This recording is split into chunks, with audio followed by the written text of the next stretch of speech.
How many did we take from last match? We beat them by one. Whatever the difference is, I think we beat them by one because we beat them by total. They beat us overall games. They beat us, but we took the total. Like 22. Super Bowl practice is now over. Tried, right? Yeah, tried. Yeah. Okay. The handicaps will be up in a minute. You have 5 minutes to go on all 5 practice. They took the first 2 games. The next thing, we took 2 games. They took, and the last one, they took the 2 games, but we smoked our team total. We smoked the middle team total, so we ended up winning. I don't know how that point worked. All right. Yes, you're 21 or better, you're good. Oh, yeah, Gordon. Crystal has it. Hey, what's going on? Hey, what's going on, UBA? What up? This is the voice of choice himself, Sean Knight Faison, and I'm here right here with Gordon Pepper. And we're here to call the playoffs here in East Haven, Connecticut. AMF Circle Lanes. Good luck. Thank you. This is now all the second matches, and what we have here is BC Crew going against Public Enemy. How you doing? I'm Gordon. Yeah, I introduced you to Gordon, and you know what? Introduce yourself to the world. We need to hear. I don't know who I am. I'm having an identity crisis. Who will be competing? But they're not in this round. But I am a Gordon Pepper. Next to me, I'm honored to have the illustrious former Northeast Cruiserweight Champion, Mr. P1, Mr. Sean Knight Faison. Hey, what's going on? It's good to be with you all for the second time today. And we have a crew of born champions, and we have a bunch of Public Enemies on the lanes. BC Crew coming from Long Island. They came in first place in their district. Public Enemy did not come in first place in New England South, but they won their first round matchup, and therefore they get BC Crew. And let's chat here about your lineups. BC Crew scratch. In first position, Jeremy Melito. Second place, Joe LaCool, or Joe Cool, as they say. And third, and your anchor, Joe Navarre. On Public Enemy side, Crystal Bryant is in first place, or in the first position, and she's currently bowling now in leadoff. Second place, Aaron Wilder. Third place, Mike Florentine. That is your lineup for scratch. This is game 1 of this if you just tuned in. As always in the UBA, it is a 40-point system. You get 2 points per game, 4 points per series, 10 points for the overall wood between 9 teams. Usually if you get that, you win. The team that gets the 22 points first wins the match, and they get to advance to next weekend in round 3. If you don't get there, you go bye-bye. Yes, and this is round 2. It is round 2. Round 1 earlier, yep. And round 1 was a lot of fun to call. Hopefully this keeps the party going. BC Crew winning their match. Well, actually, no, BC Crew had the bye. BC Crew had the bye, so theoretically they won their match. They didn't have to bowl anybody in the first round. Public Enemy, they had to go through a tribe, a turmoil of tribe, but they overshadowed the tribe, and the tribe is no longer here, and Public Enemy is. The tribe had to leave. Yes, they did. They vacated. They got scalped. They got scalped. Now, the first match that we did, the pace was slow, methodical. You're not going to see that here. No, you're not. This is going to be fast. It's going to be fast-paced. BC Crew, very fast-paced. Public Enemy likes to speed it up, likes to have the tempo going. And they like to both teams like to put pressure on their opponents with strikes and force you to carry. Yes, they do. This is going to be very much a carry contest. This is going to be fun. There's going to be a lot of striking. And one of the things that I like to see on BC Crew is you have communicators on every single line. You got Dwight Flowers over here. You've got Damon White running around. You have Tynell Tate, by the way, who's in the middle. We'll chat with him later. So we have all sorts of people going on. Florentine right now missing the head pin. Joe Navarre, his shot, gets the head pin, almost gets too much of it. BC Crew starting with a lot of strikes. Yeah, and one thing when you think about BC Crew, you think about strikes. You think about the OGs. You think about one of the people who were part of the pillars, and we also got Navarra and Melito, who combined have about a total of 3 900 series in their resume. They strike a lot. They do. They shoot 300s a lot. But again, if you're Public Enemy, the key here is you've got to match up with them. You've got to keep focus. You've got to carry also, and you have to capitalize on any mistakes BC Crew has. That's right. In addition to that, if you're looking at the handicaps, and I don't see them in yet, I'm going to assume Public Enemy is going to get a bunch, and therefore you've got to utilize that to your advantage. And Special K right there striking like she usually does. One of the better of the Connecticut bowlers here, Crystal Bryant, will definitely put pressure on you. She will sit down on you, and she will put the pressure on your chest. And let's see if Jeremy Melito can handle that pressure. Crystal Bryant, one of the very few female bowlers that bowl in scratch, but she is deadly, especially if she finds a line. Yes. Speaking of fire on line, here's Melito. There's a strike. 4 in a row for BC Crew. BC Crew is A, B, C. Public Enemy D, E, F. That's right. So I got to ask you this, Sean, as I'm seeing over here, BC Crew, 4 strikes in a row. One of the things that we said earlier, Public Enemy cannot afford to get run over early. If there is, unlike other teams, and we saw in an earlier matchup, the hit squad put Lights Out in a 162-pin hole. No. Lights Out was able to grab game 3, get the win. I don't see the same thing happening here. If BC Crew gets you in a 150, 200-pin hole, you're in deep, deep trouble. Well, the one thing about foresight is you have to be able to see things earlier to potentially predict some kind of future. What I predict here is, like you said, a fight that maybe someone could get caught off guard. BC Crew, they're known, they're established. Public Enemy, we haven't seen a lot of them, but we're going to see a lot of them now, and we're going to see what they're made of. Public Enemy is here for a reason, and we are going to potentially see what that reason is in this second round matchup. Public Enemy, again, from the New England South. This is, I don't want to say home field advantage, but a little bit. They are, at least a bunch of their members should be familiar in playing in this house. Yes. BC Crew from Long Island maybe does not have that same familiarity. So Joe Lacole right now leaving the first non-strike for BC Crew. Yeah. If he makes the spare, they will still have a little bit of a lead. They'll be up by 10 and change. Lacole looking to make the spare, a.k.a. Joe Cool. And he will. Yeah, Joe, the cool, calm, and collected, makes his spare, converts to 4-7 with no problem. Florentine is up right now for Public Enemy. He started with a spare. Working on that, looking at the first strike that he has. Oh, out of trouble. Leaves the 4. That went from crap to sugar right there. And let's see if Joe Curry on the back of a jersey, Joe Navarro right there. Let's see if he can do what he's known to do, and that's strike a lot and make adjustments rather quickly, if needed.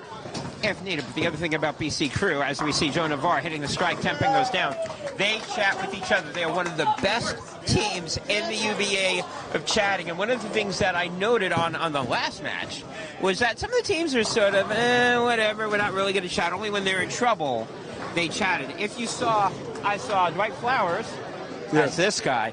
You chatted a lot during practice with some bowlers and some of the keys that you see because, again, I've known you forever. You're one of those people that can see and read the lanes easily. What are the keys for BC Crew in order for them to get to win today? Just stay focused. Keep the ball to the right and we good. All right, he said it. Go right, they're good. Yep, that's right. Crystal Bryant leaving an 8-pin, and we've seen a lot of that. Yes. The number of the day has been 8. That 8-pin has definitely been standing up and being, dare I say, independent on this Independence Day post weekend. Speaking of which, opt-out periods coming out right now. A lot of bowlers are going to be independent by August 18th. Well, we thank everybody for opting in and watching us here with our UBA matchups here in the playoffs. And Jeremy Molino opting into 3 in a row on top for BC Crew. Indeed. They're starting to pick up a lead, and again, you've got to keep close to BC Crew. You cannot let them get a big lead, and you cannot let them get comfortable. No. That is a huge mistake if you let them get comfortable. Yes, avoid catastrophe and hope for a good, a good conclusion. Well, again, you got to keep it close. You got to wait for BC Crew to make a mistake. Nobody's human. They're going to make mistakes, maybe. If they don't make mistakes, then you're in deep trouble. Exactly. You definitely want a great climax when you're competing. It's Joe Lacole right now, leaving a 7-pin. Aaron Wilder looking to see if he can get a strike on the board. BC Crew starting out 6 strikes out of 8 bowlers. Public Enemy right now only 2 strikes. And a 10-pin. Yeah, very to good go shot. along with their 2 strikes. It was a good shot, but 10-pin. Yep. The cool looking to make the conversion. Get the stiff air. If they do that, BC will still be up by 20, looking for more. And any ball. And the other thing about BC, they're professional. They're methodical when they make spares. Yes, they are. It's not maybe they are, maybe they're not. It's dead-eye solid. It is very rare to see anybody from BC crew making a technical error. Yeah, I don't think they want to hear Nut's mouth. Nut being Dwight Flowers. No, and yeah, you'll get a very, very angry Dwight Flowers. And we will definitely see a Flowers later on coming. We will see his son, the heir of the Flowers throne. A.K.A. the kid. That will be game 2. Yes, that will be. Public Enemy not making any makeable mistakes either. That's good to keep them in until they find their striking shoes. The question becomes, will that become too late?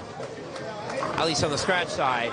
Because here comes Navarro right now. That looks good. It is. That's buried. Dare I say Navarro looks dangerously comfortable right now. He looks very comfortable, and so does Melito. Yes. As you said, they look dangerously comfortable, and that is if you're Public Enemy, you don't want to see that. You want to see them missing. You want to see them. Oh my goodness. And if you're BC, you don't want to see everyone carrying the world. But I mean, you don't have much to worry about when you're striking. But when they're getting carry, they have an opportunity to really stay in the fight. Well, yeah. Well, you got to stay in. That's a good way to stay in. BC up by 40 as we go into the 4th frame. But again, Public Enemies keep trying to stay into this with marks. Again, you don't want to leave a whole bunch of hideous opens. That's a nice strike by Chris O'Brien. Yes, indeed. Crystal Bryant right there, driving right through, not driving too much through the head, getting the pocket just right. And right now she's on spare strike. So all close frames. Melito, though, on front 3.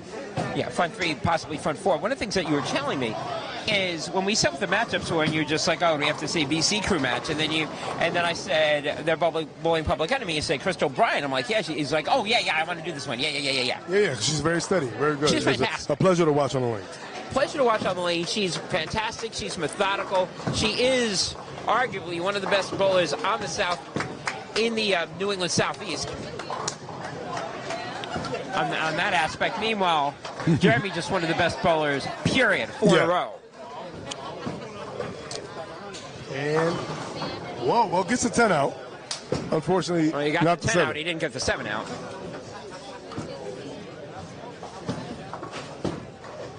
And right now, BC Crew is doing what BC Crew does, which is the lots of strikes. There's Joe LaCool up here right now, getting up on lane 14. Getting up the lanes the way he wants to, but the ball definitely reacting a little too strong. He might be standing a little too far left. He could. Might have to make an adjustment. Yeah, and he's actually chatting right now with Jeremy. And again, this is what good teams do. Chat. This is what you need to do. Yeah, they are not alone on the lanes with one another. It's not just your frame. It's all of our frames. It's not that you have 10 frames and I have 10 frames. Collectively, we have 30 frames. So if you all think like that on a united front, it'll be united adjustments and hopefully united victory. Yeah, again, BC Crew comfortably ahead by around 36, possibly 46, depending on the spare. He makes that. Yeah, great conversion right there of the 247. Let's see what's going on right here. And, we got the 3-6-10. 3-6-10. Counters out the 247 that he saw earlier. Literally a mirror image. So now what Navarro wants to see a mirror image of is what he did the first 3 frames. Indeed. He wants to match his leadoff bowler, which is Melito. Navarro on the right side showing that. Oh, that looks high. Wait a minute. Matching 3-4-7. Yeah, matching 3-6-10. That looks good. And then oh my goodness. Ooh. Yeah. 3-6-10 matching. However, he doesn't want to do what Florentine just did, which is open. And what could have potentially happened there? You see that the person that's leading with 3 strikes does not strike, goes high, leads 7 count. You might rush your spare a little bit and then make a non-forced error. It's all about conversions. A lot of great conversions being made. Let's see if this conversion over here can be made by Joe Curry, as you see.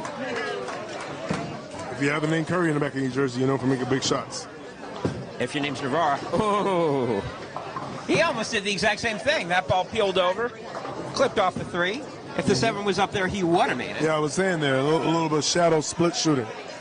But the spare adds some more pins to their total. BC Crew up by almost 60 as we go into the 5th frame of game 1. Chris O'Brien up. looking to double up. And that ball looks okay. Oh, 5 pins. We have a situation. We have a situation. Now, she's on the scratch pair. We're not worried about her missing a 5 pin, are we?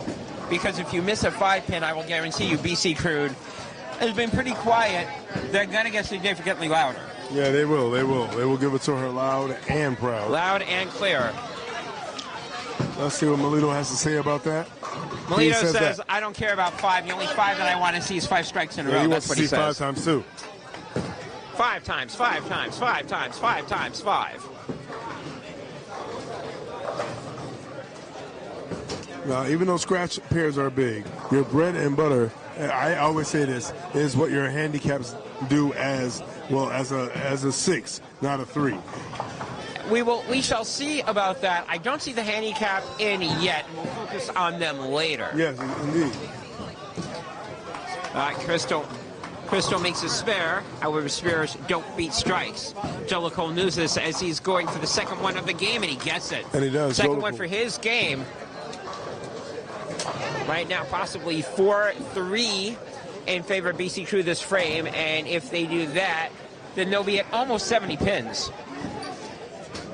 Again, that's nice, but if you're BC Crew, you're not satisfied with 70. No, you're not. I mean, keep in mind, again, 160 was not good enough in Game 1 in terms of a lead. So 70 certainly is not going to be good enough Game 1. The no-thumb assassin is up. Yeah, you definitely want to focus on pace whenever you're competing. You don't want to get rattled by what's happening or anywhere else. You want to focus on your pair because anything you do could lay down a good foundation for what your whole team does. All right, so now we officially have the score sheet. Navarro and up. in terms of the handicap, this is interesting. Here comes Navarro, gets a strike. This is interesting because looking at the handicap, BC is actually getting 9 pins in the first handicap, which we'll get to next game. And they're giving 15 on the last pair. Again, we will get to those games and the relevancy as the match goes on.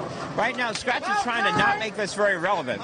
Florentino, about time he made a strike. He's also the only person that's open. BC Crew up by 68 as we go into the second half of Game 1. Yeah, 68 pins. That's something you don't want to see. You never want to be in any kind of deficit, but it's a deficit that's definitely able to be made up.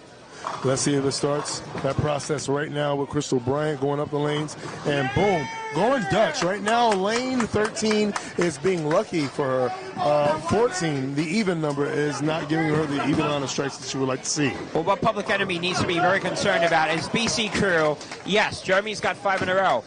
What they also need to worry about from BC Crew is that Joe LaCool and Joe Navarro are also on strikes. Yes. So they can rattle for 6, and if Public Enemy doesn't counter, then that 60-pin lead could be 100 pins in a hurry as Jeremy Melito pauses. Very good. His brakes work. The brakes work. You got to do what you got to do. I got no problem with the balk. Let's see what happens up here on lane 13 right now. 13, Aaron Wilder is up looking to double. And again, if you're Public Enemy, now is a good time as any to start cutting down on that deficit that they're currently at. Can Lele do it here? Yes, he can. Yeah, Wilder the better. First double from anybody on Public Enemy this game. So it's about time somebody showed up for them. Yeah, somebody needs to show up. Well, marks keep you in the game until you can figure it out. So at least for the most part, yeah, they're down 60. That is makeable. However, it's not going to be makeable if Jeremy Merlino keeps striking. That's 6 in a row for him.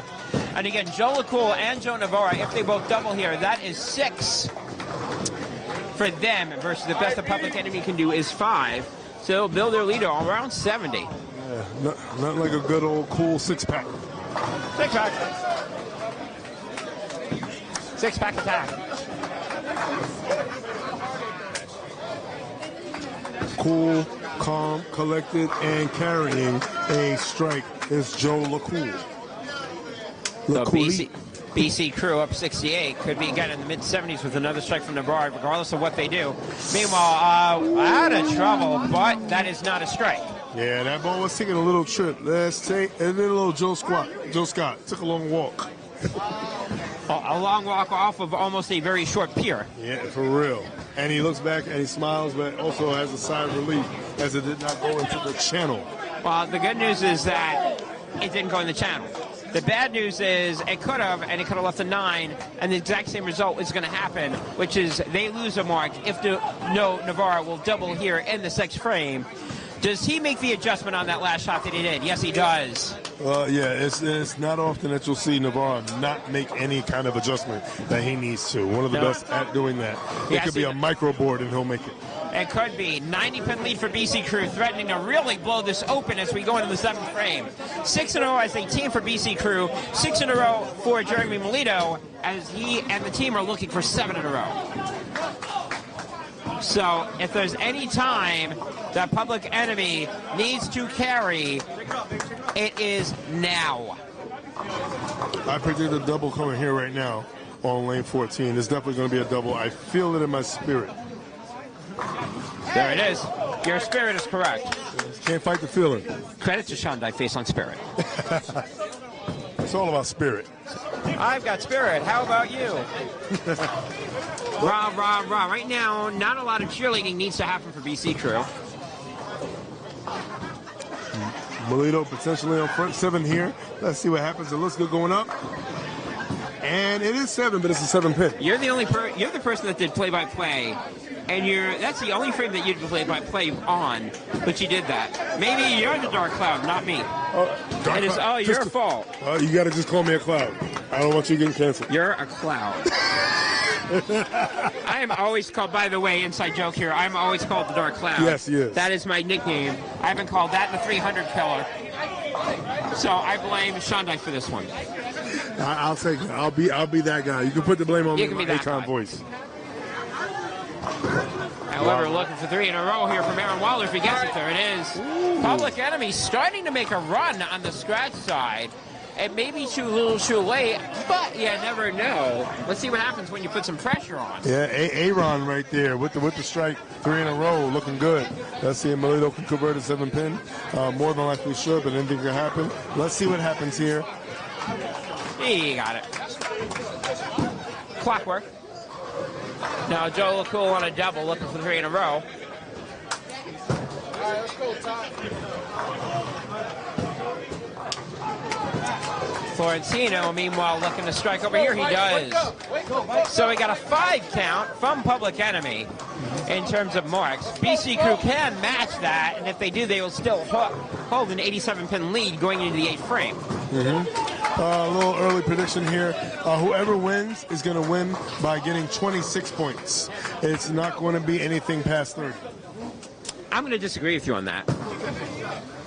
I think someone gets 30.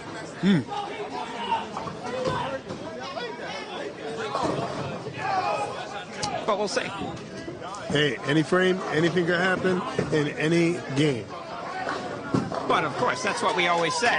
And in terms of any sports, that's absolutely what it is. We've seen that happen already earlier on today when one team who thought that they had it didn't.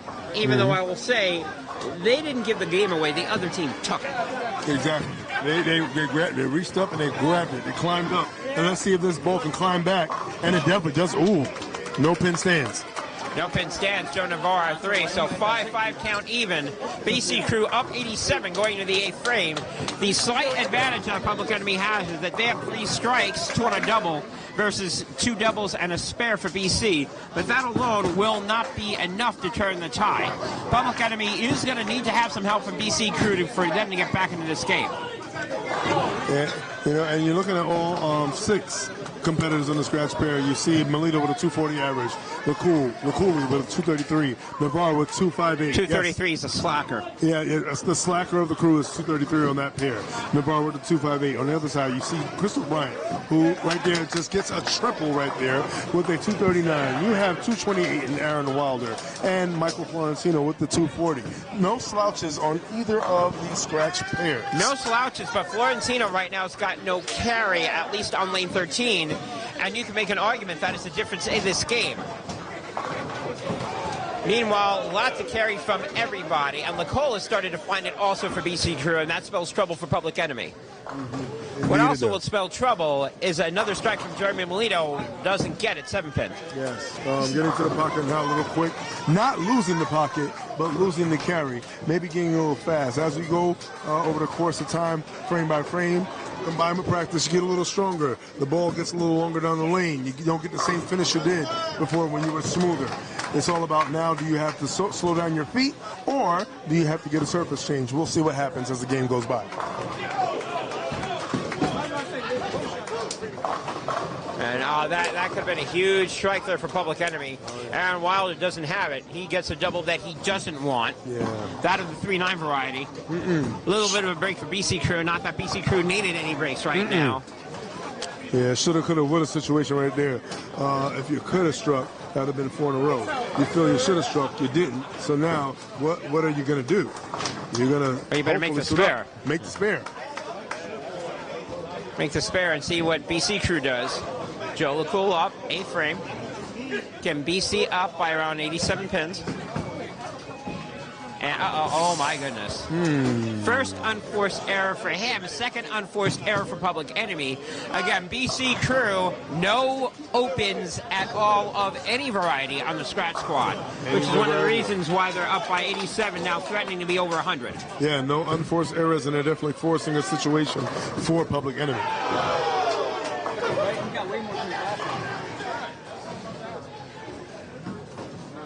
Look Cooley up. Let's see how cool he stays. He looks pretty cool on that one. And wow. It would have been cool if he carried that, but he didn't. Another 8-pin. Yeah, take a shot every time you get an 8-pin. Well, take a shot to get the 8-pin, because the open, all he needs to do is make the spare, and they'll be even on marks, regardless of what Florentino does. In this case, he gets a double. So 4 marks on the board for Public Enemy. If Navarro throws another strike, they'll be even 4-4. Assuming, of course, that Joe LaCool gets the spare. 8 pins have been, and I don't really understand why. Maybe you can explain this to me. 8 pins have been a headache for teams in the first round. Why is that? Well, what it is, well, you want to focus on keeping the pressure. You want to keep them focused on putting the pressure on someone's neck.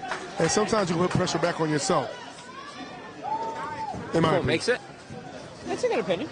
I like that. That makes sense. Makes a spare. Navarro's up. Navarro on 3 in a row, working on 4 in a row. There's a little bit of shall we say, translation. Maybe a little bit of movement. Maybe some adjustments need to be made. I think Public Enemy was hoping that they needed to make some adjustments a little bit earlier in this game. Being ahead of transitions is key, especially when you're bowling on pairs that were re-oiled, but at the same time, not necessarily stripped. You got to watch for everything. Over, under, but you got to be over that. Over, under, grandmother's house. Haha, there you go. And right now, what it's looking like is potential 277 finish for Mr. Navarro. Melito up top. It looks like a 258 if provided he strikes out. BC Crew up 90. Both teams have 4 marks apiece. Public Enemy's got 2 doubles on the board, so they could theoretically chop this down. I see They're 4. running out of frames. 4 pins. Yeah, 4 pins. You see 4 what exactly? I saw a ball that took its time getting there. Yeah, there's definitely a lot there on camera. And we got a bucket. And he's to shake it loose and kick the bucket out. Let's see what Melito does. And Melito, very good. Good old hard jump stop. I see balk.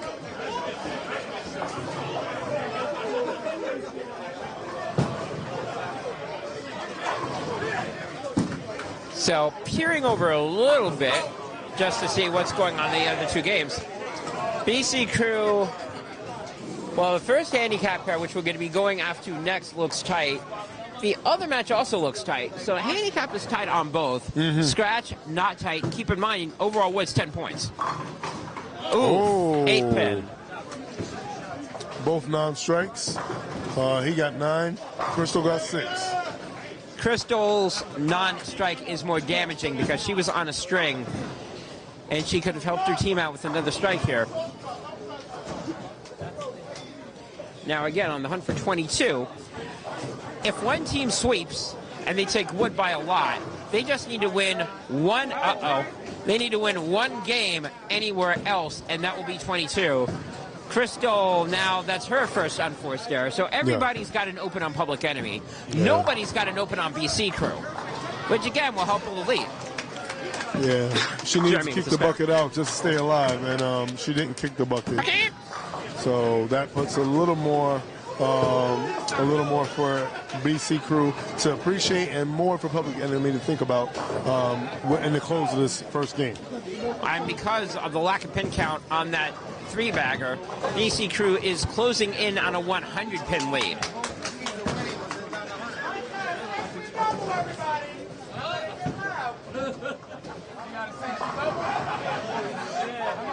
Wilder up. Wilder needed that one. Yes. The team definitely needed that one. He needed that one in a big way. Here's LeCool. He was on 3 in a row. He had a 9 spare, looking to get back on the strike train. Again, 9 foundation frame. That looks good. It is. BC Crew would love to be on a foundation frame with a spare and a strike and a 5-bagger versus already 1 open up on Public Enemy. Florentino hopefully not trying to be 2, but he's not going to have a strike going in. Yeah, he got his fingers deep in that ball. Too much fingers there, and it definitely went high. Thank goodness it wasn't a split, but he would have loved for it to be a strike. Yeah, he would. Again, BC Crew will be up by over 100 if Navarro throws another strike here, and threatening for more. Even if he strikes here, even if he makes a spare, you're looking at a 120-pin lead. A very quiet 120-pin lead. Quiet from indeed. BC Crew. Yeah, their ball and their shots are doing all the talking for them. Sure is. Wow, 7-pin. 7-pin obviously has on a Public Enemy jersey on that shot. Navarro thought he had that one. I did too. Oh boy, well, it may as well be a strike. Florentino open. Yeah. So right now, Public Enemy with only 1 mark on the board, a strike going in the foundation frame, 10th frame. BC Crew with 3. Should Joe Navarro make this, they'll be up by around 120 and change. Around 120. Or in your 10th frame. About 1-2-0 right there, yeah.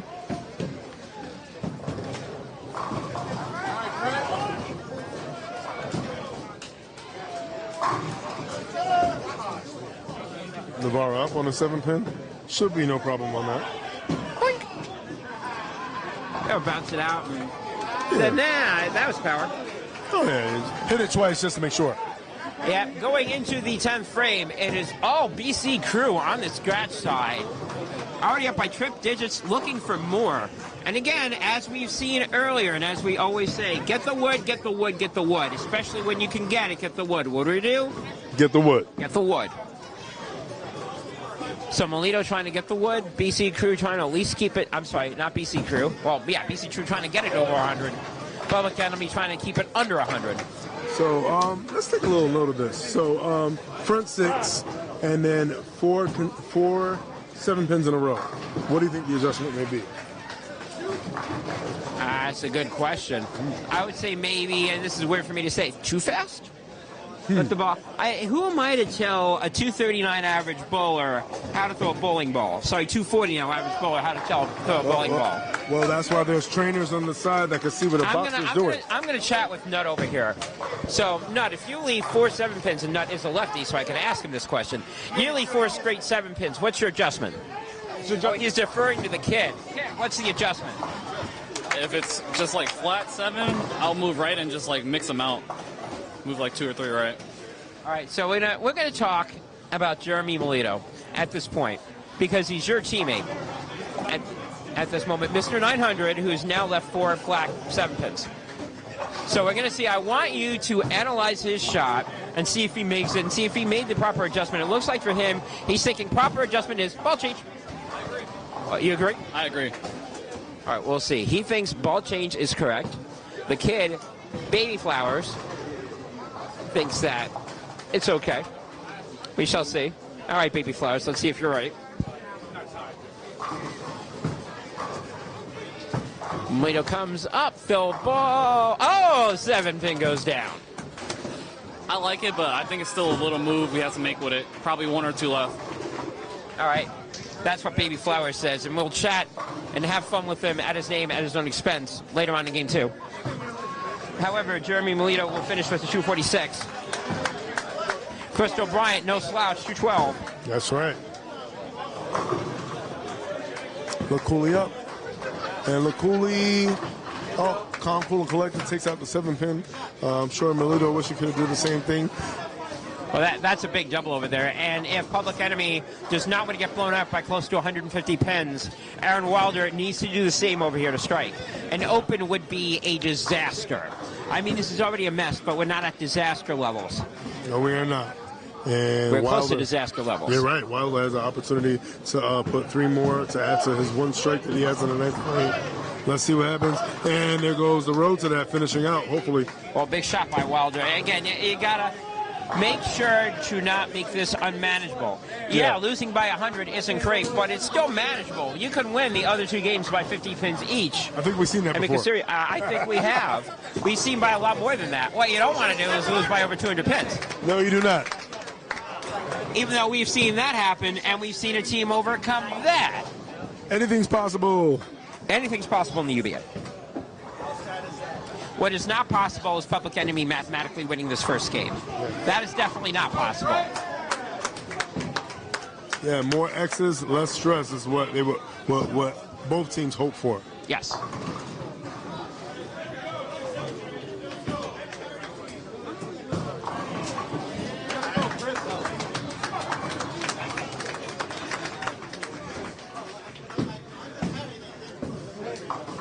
Oh, very high. Well, if he was going to do that now. I mean, yeah, he's going to lose another 10 pins, but better than him losing another 30 pins. Indeed. GordonMath.com. Better to do that ball 2 than ball 1. Obviously, you'd rather more do that in ball 3 than ball 1 or ball 2, but it is what it is. Joe LaCool is going to strike out for 235.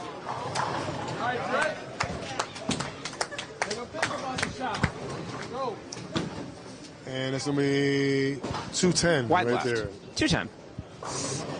Definitely don't agree with that. I agree with at least getting 1 pin. Because it can come down to which wood did you not get. Of course. Always.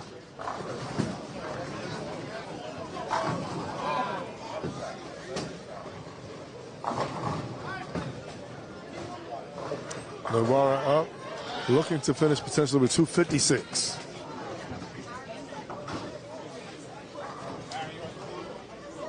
That ball goes out nice. She'll come back nice. Messenger.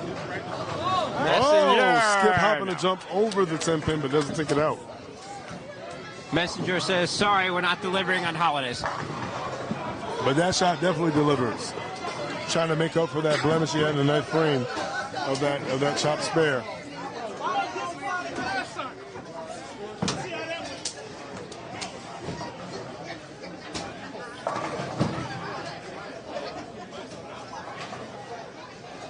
Navarra staring down at his 10 pin, backs it up, and no problem on the 10 pin. No problem for Navarra.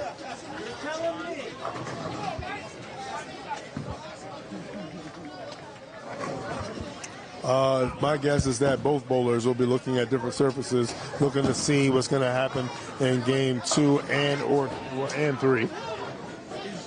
And they're looking to definitely see what kind of look they have. Usually when you know you have a good lead, there's a good chance to pull out something else out of the bag, see what else you have in your arsenal, see what works in your arsenal. I think both bowlers are going to look at that. BC knows they have the first game and so on the scratch pair. My guess is that Florentine should look and see what other looks he has or anything else, rather than try to finish out with the same piece. Yeah, whatever look that he has, it's not a good look. No. BC Crew will finish with a very nice 726 scratch. They shall win the game. That's the first game that is completed, so they get 2 on the board.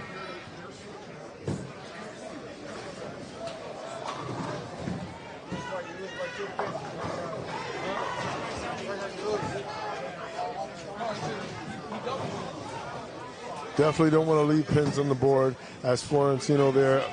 Message to spare finishes 182. Combined 604 for Public Enemy and combined 726 for the scratch pair. Yeah, so BC Crew up on scratch by 122.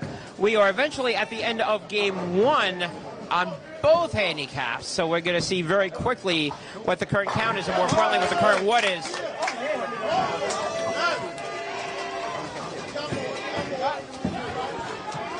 All right, we're going to go over to handicap 2 eventually.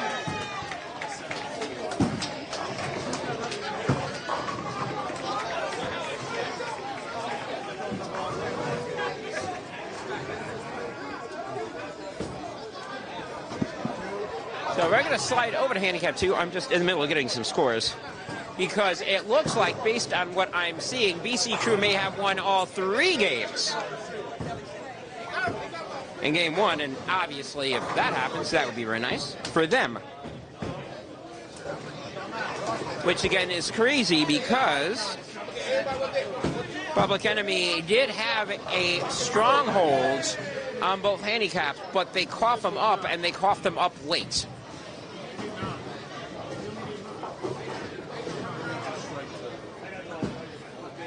Nine good. And that's exactly what's going to happen. BC Crew is going to win all 3. And now we shall move on to handicap pair number 2.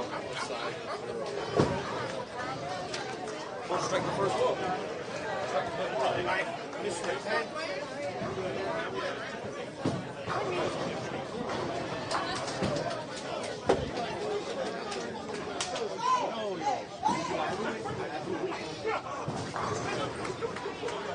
So we're here at handicap pair number 2. I was about to say, I don't know where Sean and I went to. He's right here.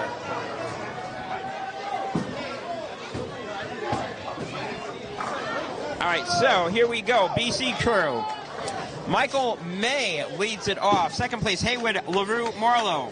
In the anchor position, Michael Jarash. Republic Enemy, we lead off with James Beatty Jr., then Andre Watkins and Mike Merritt. And if you're Public Enemy, you are not happy with game 1. If you're BC Crew, you're very happy with game 1. Indeed. BC Crew taking all 3 games and up by around 140 pins. A little bit more than that, 142. On this pair? No, total. Okay. On this pair, BC Crew won, I believe, by 18 pins. And I'm getting a confirmation on that.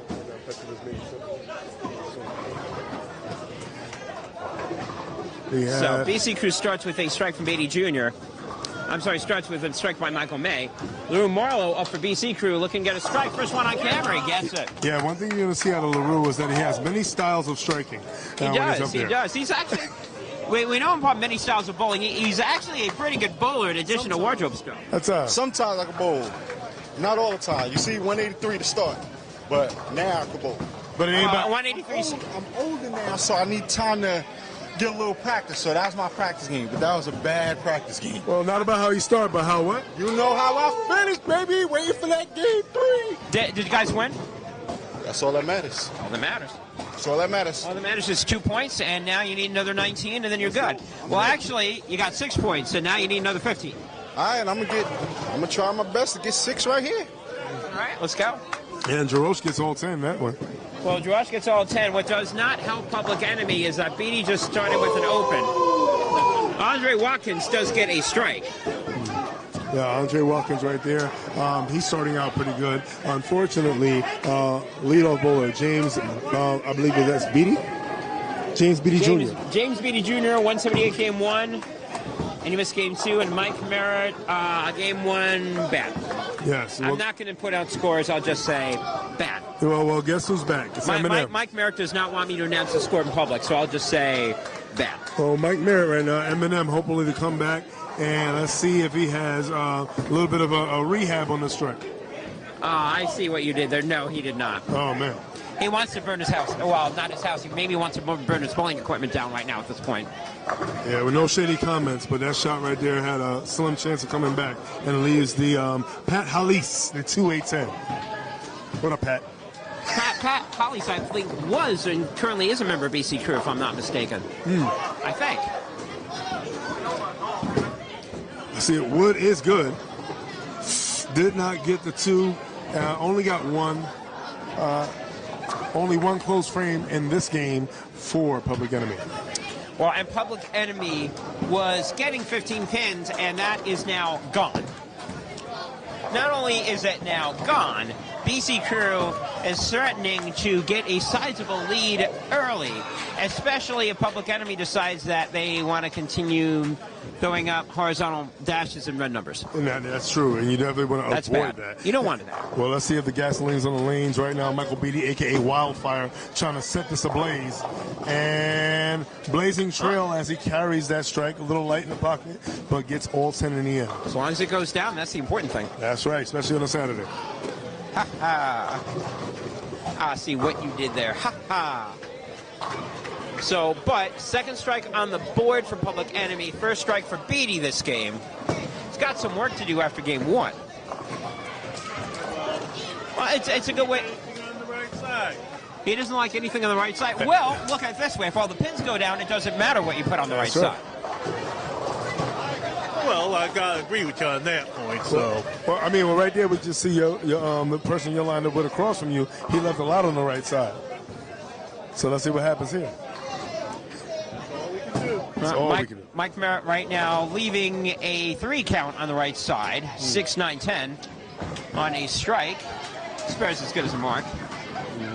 Well, let's see if Michael may make the spare. Yeah, BC Crew a little bit sluggish, as in the Woods of Halo where Marlowe, he did not exactly bowl the best of his bowling abilities. Nobody else did, but then again, neither did Public Enemy. And sometimes that is the advantage of getting the first round bye when the other team comes up with fatigue. And if you have a bad game, that can counter some fatigue. Andrew Watkins up, and his team definitely needs a W. And he finds a way out of not leaving a baby split, leaving the 3-pin. He's out of trouble. Now, one of the things that we spoke about before about Public Enemy is that they need BC Crew to make some mistakes to get themselves back into it. There would be a mistake. Yeah. Unforced? Unforced error. There we go. A little bit of chopsticks. Well, it looks like neither team, to be quite honest, it doesn't look like either team on this pair has really figured out the lane conditions yet. So this is pretty much up in the air. Yeah, it's going to be fun to watch. It's going to be fun. Oh, speaking of that, they just gave that back. Again, 4th of July is a lovely holiday, but last time I checked, it's not a holiday that you're giving out presents. Yes. But we have a pair of presents, and oh, look at that. Hey, Lou Marlowe's got a 5-pin. 5-pin. Many styles of 5-pin. Now the question is there many styles of powdering? Yes. What's going to happen? Let's see. Mike, let me ask you a question. I'm here with Mike Merritt. If he misses this, will there be a powder party in the parking lot with BC Crew? There might be. There might be. So, and we have this on camera, on video. We're currently streaming this game. So if he misses the 5-pin, this could be... Oops. No, he got it. Without a doubt. That one was a no-doubter. He got that one. Now what's really in doubt is Mike Merritt trying to make the spare here. Well, here in Circle Lanes, 1-7-10 has been made by one Petrovich. Let's see if it's made over here. And maybe not. Well, you know the duet Guilty Conscience with Eminem and Dr. Dre, right? You're right. So which one was Eminem and which one was Dr. Dre, the 7-pin or the 10-pin? Well, you know what? He put the beats on 7-pin, so I'm assuming 7-pin was Dr. Dre. So, yeah, so right now we have 2 frames and we have 2 marks from Public Enemy. Traditionally, you don't win against BC Crew that way. No. Especially if Michael Jarash is going to throw a double here, and he does. Yeah, and a late falling 9-pin. So I'm here with Rudy Feliciano. Hello, Rudy. Hey, how you doing, guys? I'm doing good. How are you doing? I'm great, even though we took a loss. It's all right. Oh, yeah, Rudy. It was a close loss. It was a good game. It was a well-played match. I did close the 10th, but it is what it is. It just wasn't enough. My team won. My pair, we won. But at the end of the day, we didn't do enough. So that now, guy Chris. That guy Chris is a beast. Now, I see that you're looking around here for all of them. Which team in your mind looks the most dominant right now in this round? Well, there's a variation, it seems. I just walked around the whole house. Of course, you always got to give it a BC Crew. BC Crew is phenomenal. They're OGs and they know what to do. I'm kind of upset with PE because they're not showing up what they showed before. So, in other words, it's bowler's lament when you see somebody shoot 300 and the game they beat you, and then shoot a 140 in the next game as they get escorted to the exit. Exactly. Actually, what I like seeing out of here is you're gonna be surprised. MOP. MOP seems to be the team to beat. BC Crew, and I gotta say City Morgue. Ante up. City Morgue's looking very strong right now. It sort of looks like New England Heat. I was sort of eyeballing. They could be in trouble. Isn't that always the case? Great season. First, they're the first round. Always have a great season. Then they fall short in playoffs. Yeah, but usually they at least escape a round. Not this time. Well, but we'll see. Look who they're facing. They're facing a very good team. I mean, there are no bad teams here. They're facing good teams. So I'm going to get Andre Watkins here momentarily. Oh my goodness. Oh, chop. Half. Well, LaRue is a musician, and he played chopsticks with his piano on that ball. But he chopped it. Andre Watkins here is looking to make the spare. Oh, my goodness. All right, we got to bring Andre Watkins over here. Hang out here, Rudy. Hang out. Because he gave away his match against me. Oh, I know. So, Andre, we got to chat here, Andre. Andre, let's have a little discussion. Andre, I am here with Rudy Feliciano, who, and he was telling me that you guys beat him like a dirty sponge last round. And you beat him. But you beat him, right? And you shot really well in beating him, right? His team bowled very well, right? Didn't beat us. Explain yourself. He won the total, though. Where you get the total down, we won. Across the board. Just one pair. Who swept you the 3 pairs? That didn't sweep us. Who won that too? Explain your team right now, though. That's what I want to know, because right now there are 9 potential frames, and you have a 44% strike ratio or mark ratio at this point. Against BC Group. Yeah. That's for sure. Absolutely. They would have did this against us, we would have been better. Only if. Only if. I'm tired as hell. He is tired, bro. He's tired. I ain't been to sleep yet.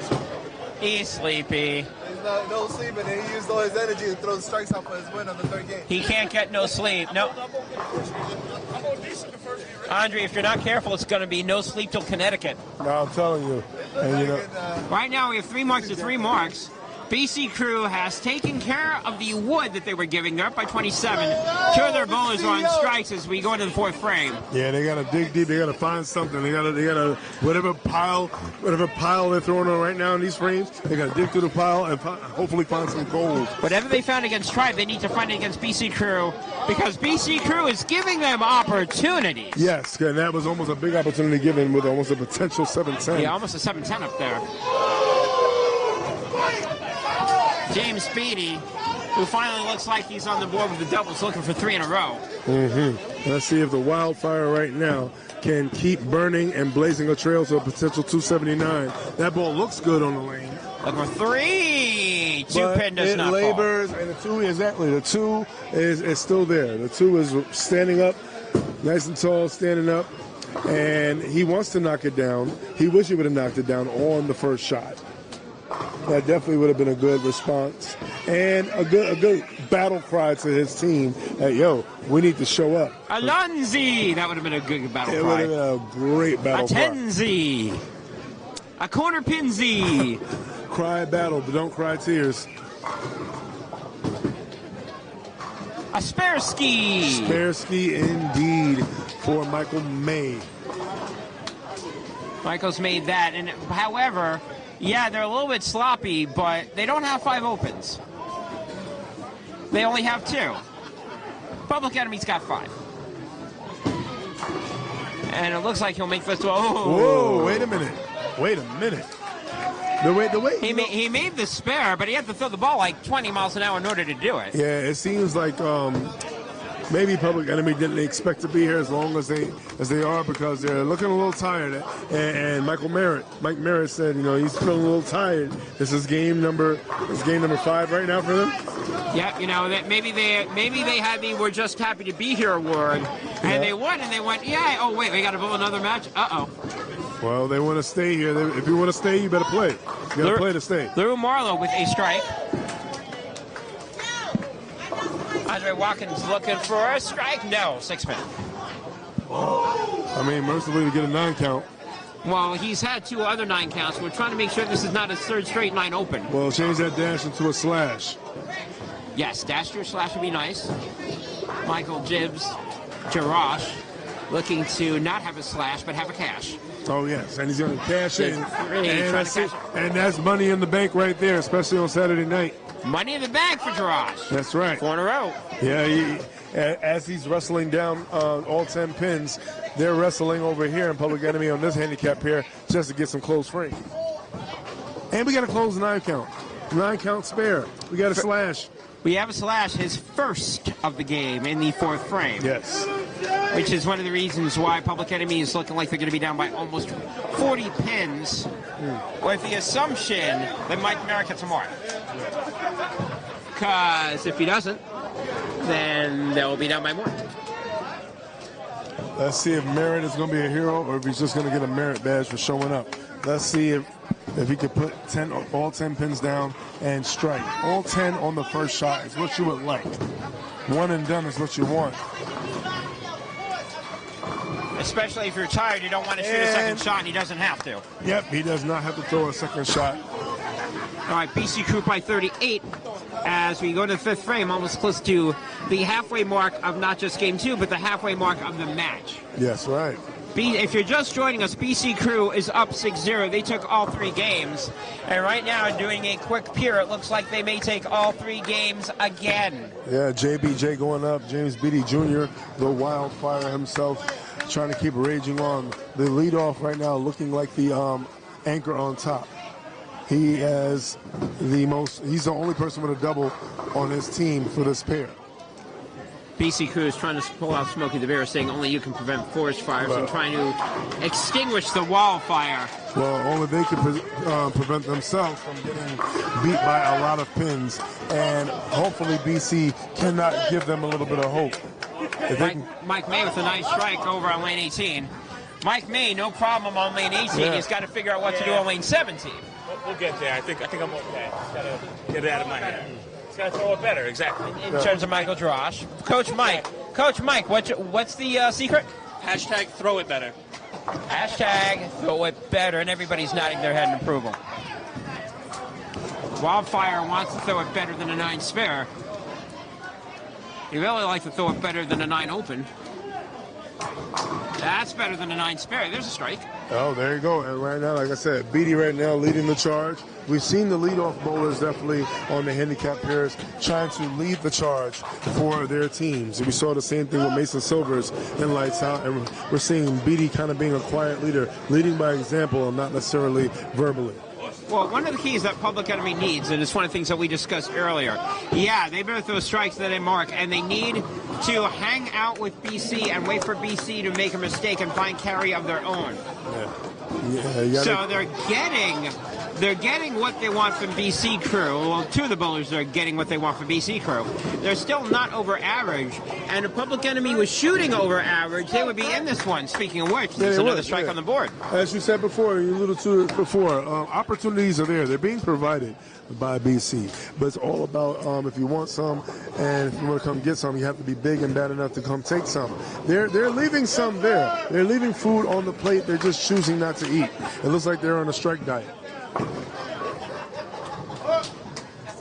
Well, right now, LaRue not on a spare diet. He makes a spare. And if you're BC Crew, the rule for you is this: fill frames. Fill frames, let them carry to beat you, because right now they haven't shown that they can carry to beat you. And now that I've said that, there's a sloppy double. Yeah, hey. Sometimes we like them sloppy. Hey, take it sloppy. Take it any way that you can get it. This is the playoffs. Take it any way you can. You don't get bonus pins for getting the ball in the pocket or not. Yeah. If the pins go down, that's all you need to worry about. That's all you need. All you need is pins. All you need is 5 in a row from Mike Jarash. And all I need is to trip out a 7-10. Mike Jarash matches what Public Enemy did for their bottom anchor with Mike Merritt. And 6 frame going up. We got 4 marks apiece. BC Crew up by 38. Public Enemy does have all 3 bowlers on strike, so they could close the gap here if they all strike. The story here is Wildfire leading the charge for Public Enemy, and Mr. Jarash leading the charge over here for BC. Well, if you really want to talk about it, the story here is 5 opens in the first 8. The first eight bowlers for Public Enemy, which allows BC not only to take the lead, but and it's something that you should never want to do. You got Mike Jarash comfortable. Very comfortable. You should never let a bowler on the other team get comfortable. You need to be putting pressure on at all times. Public Enemy is not doing that. BC is now up by 40, and they could be looking for more right here. If Michael May decides that he wants to throw a strike on lane 17, he hasn't done that yet this game. Maybe he'll do it now. Well, if any time, no time better than now to do so. May with a shot. That ball's got to hurry up, and it does. Oh. First double of the game for Michael May. Yeah, Mike May and his shot definitely springs back in the pocket. Well, May showers bringing strike flowers. Well, he listened to Mike Jarash. He threw it better. Threw it way better. Threw it way better. Now will LaRue listen to Michael Jarash? Because LaRue definitely could throw it better at this point. I agree. He better throw it better. He better throw it better.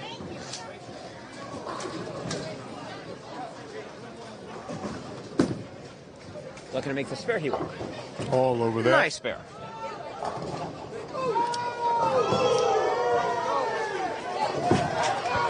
And with the exception of the first frame, it looks like Mr. Beatty Jr. right now is keeping it clean and trying to stay clean for the most part. And he would like those to be more strikes, but well, he needs it. Yeah, he needs his 2 bowlers that have higher averages than he does to start throwing some strikes and to start carrying. And speaking of which, yeah, LaRue gets the 10-pin. Yeah, that was a very stylish strike. Yeah, sir. A lot of style. Did you like the style on that stylish strike? A lot of style.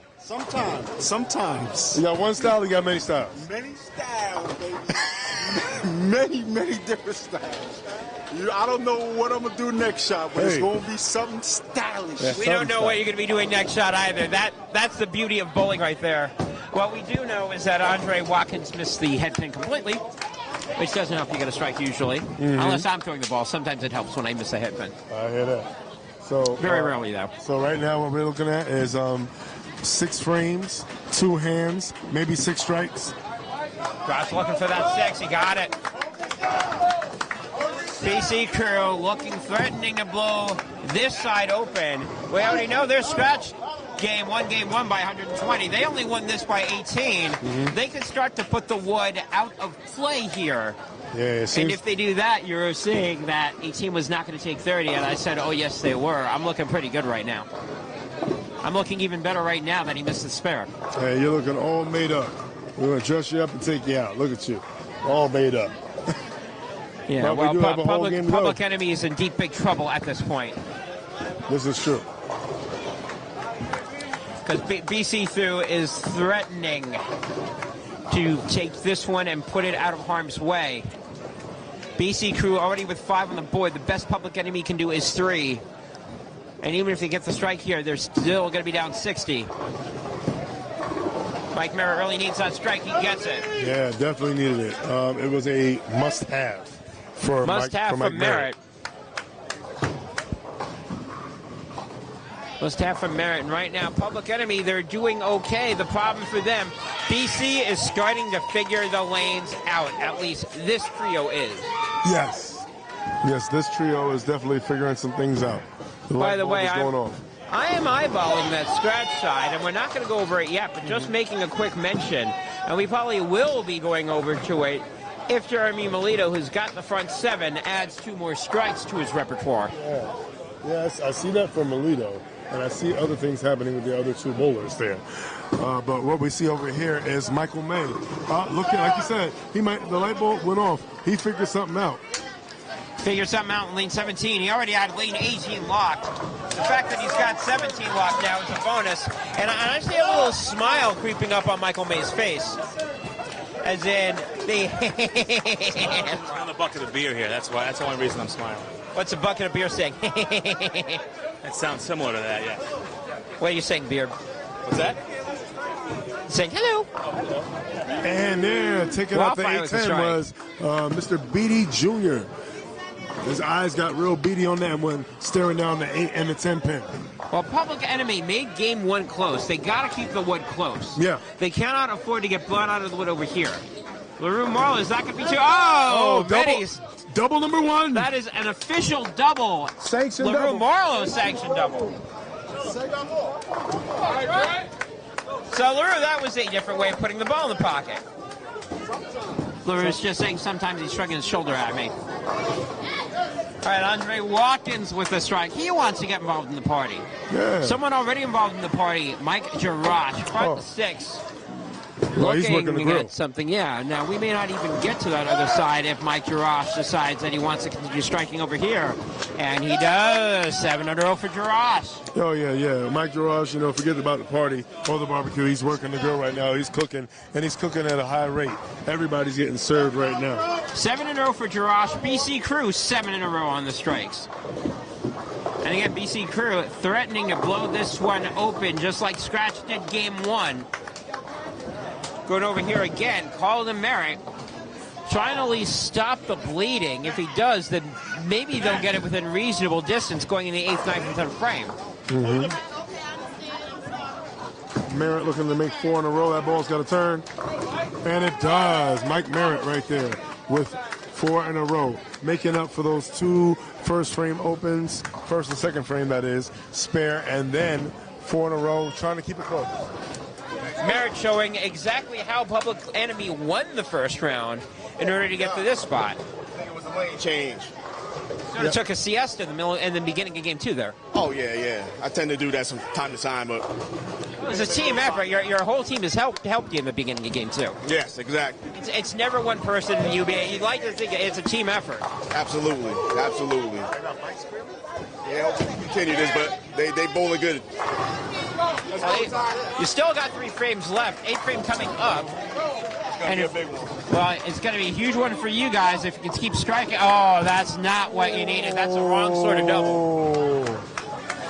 4, 6, 7, 9, and it could turn into a huge frame. However, the huge frame that it could turn from could be benefiting BC Crew. Mike May right now. Yeah. Did he figure out lane 17 completely? That is the question. The answer is yes. Yeah, I'll tell you one thing, man. That ball went right through the nose, and Mike May, he smelled blood in the water, and he definitely jumped on that. He smells blood in the water, and he smells beer in the bucket. We know the real reason why you threw the strike is you just wanted to get to the beer quicker. Exactly.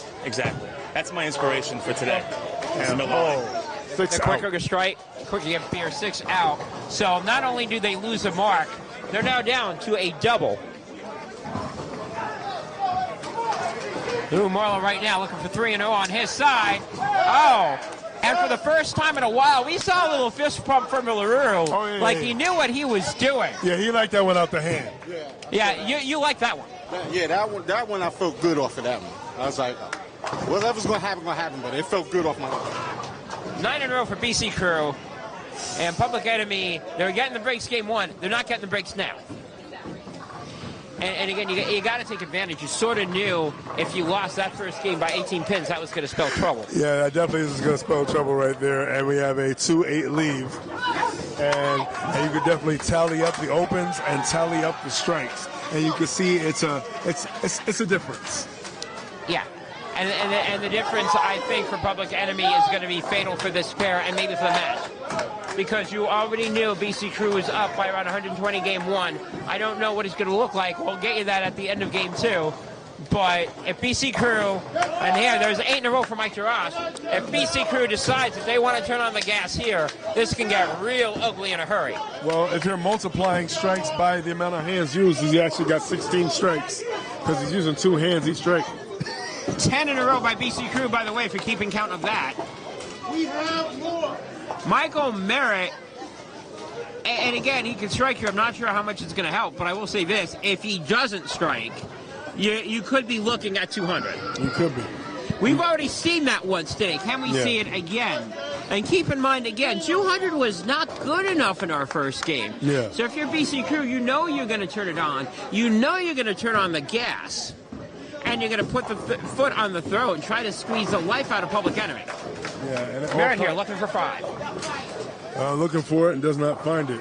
And yeah, you got to start asking yourself some questions. If you have bowlers on the side, do you make any kind of sub outs for game 3? Do you even want to chance that, or do you want to stick what you got and just show some grit and fight? Well, if you look at what the wood could be, I don't know how exactly. Who are you going to take out? Who are you going to call? Yeah, who are you going to call? And I don't mean Ghostbusters at this point. Merritt's finally figured something out after he went open. He's got that, but none of them are going to come close to hitting their average. So again, the problem is on who you're going to take out. You have plenty of choices on who to take out. The bigger problem that Public Enemy has is that they need to take out bowlers on BC Crew and have them stop bowling. That's what they're hoping for. They're hoping for some banana peels to fall from the sky. Yeah, I mean, the lowest that you're going to have, potentially, if everybody goes out the door, you have a 230-something, you're going to have almost a 250-something, and, you got a bowler that can go tray. Exactly. And that right there, I could definitely deflate any hope that you had. And that really deflates it. Mike May, who has not missed on lane 18 this game, another strike. That's 5 in a row for him. Yeah, whatever Jarosh is cooking, he's fanning that smoke, and the rest of his teammates are smelling it, and they want to feast. And I think they're feasting right now. May right now is not going for any beer. It looks like the beer bucket is gone. Clean that mess up. The beer may be gone. Yeah. See, Mike is hanging out here. Yeah. I'm guessing there's no more beer. Yeah, speaking of music right now. And Mike turned no more beer? Zach, you took out all the beer. I don't see any more beer down there. Plenty of beer. Oh, there's plenty of it. You're just not drinking it yet. Pacing myself here. Pacing yourself. I can see that. I saved some for game 3, you know? Yeah. Gotta save some for game 3. Haha. Shout out to Jones Beach. Yeah, and shout out to the music that's being made over here in this pair. And I see the musician himself, a man of many styles when it comes to many styles of striking. Let's see if we can get 4 in a row right here. Right now, BC working on 12 in a row. So they have their own 3-person 300 going on. That is a symphony with a full, complete orchestra at this point. Exactly, right there. And you hit a note right there. And it's always good to finish on a high note. Let's see if we finish high flush.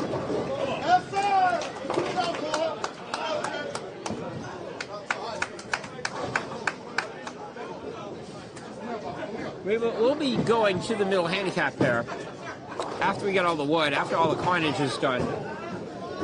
We're going to look to see if the wood is manageable anywhere. Yeah, that's what all comes down to. Overall wood, especially if you have the potential to win. You want to find a way to shut out the wood. And one of the keys for Public Enemy is get the wood. Keep it close. If you're going to lose, keep it close. Game 1, they kept it close. They lost by 2. They lost by 18. Game 2, LaRue Marlowe looking for 4 in a row. He gets it. Handicap 2 is trying to make sure the wood is not close. Yeah, he found some rhythm on that. Marlowe, and that one looked good. That one looked good, felt good, and it was good. 4 right there. Strike in the 6th, strike in the 7th, strike in the 8th, and strike in foundation frame number 9. I mean, losing by 200 definitely has that possibility.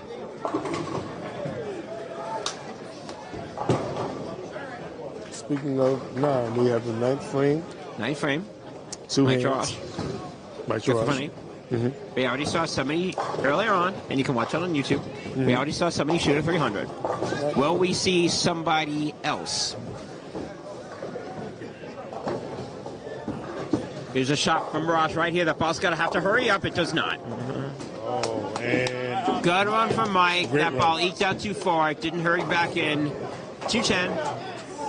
You know, the one thing that Public Enemy can hang their head on is that they're not having a 300 shot on them, at least on this game. However, and a big however, none of them, actually one of them can shoot a deuce, which would be Mike Merritt. Yeah. All of BC Crew right now are already in deuces. Yeah, if you only have one potential deuce on your side, and on the other side, low game could be 237. And he makes a spare. And makes a spare. Yeah, that means you're probably going to be losing by a lot of pins. Yeah. Yeah, so how the other team do? And you know, low game was 237 on their pair. Yeah. and high game only potentially being 235 on your pair or 225.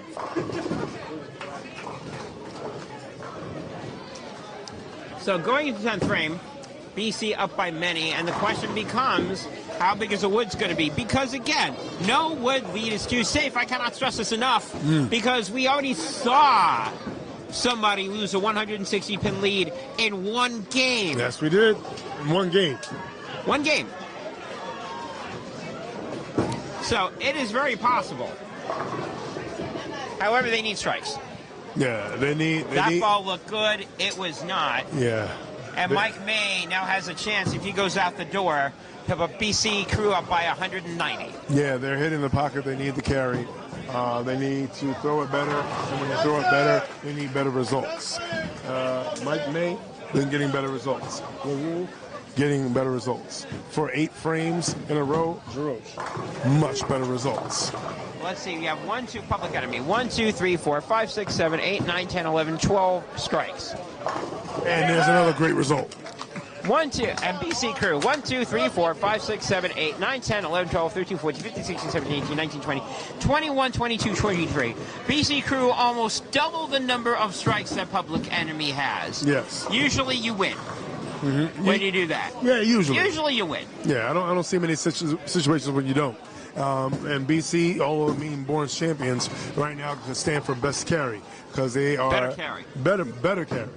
Better carry than the other team. And the only enemies that Public Enemies being enemies to right now are their open frames. Their open frames are their worst enemy.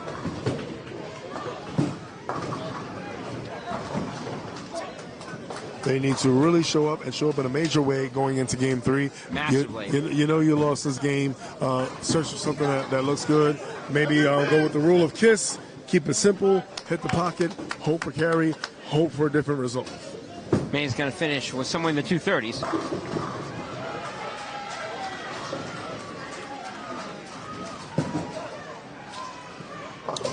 James Beatty up.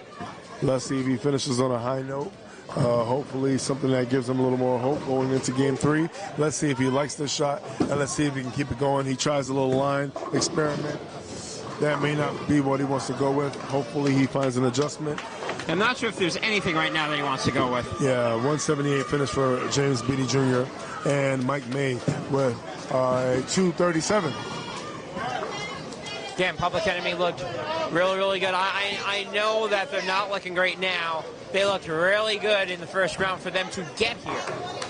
So props to them. However, they're running into BC Crew, and there's a lot of times that BC Crew has these sort of days, and right now they're having this sort of day at Public Enemy's expense. And okay. Now, again, we don't know what the other two pairs are doing. For all we know, Public Enemy may be beating up BC Crew by the same amount that BC Crew is beating up on Public Enemy. We will definitely take a look at that. We will find out. We'll find out what the what is. It's a united front. And united we stand, divided his feet go as he 2 steps and walks out. That 5th strike in a row right there. He's styling and profiling. Yes, he is. He is styling and profiling and leaving many X's up on that board.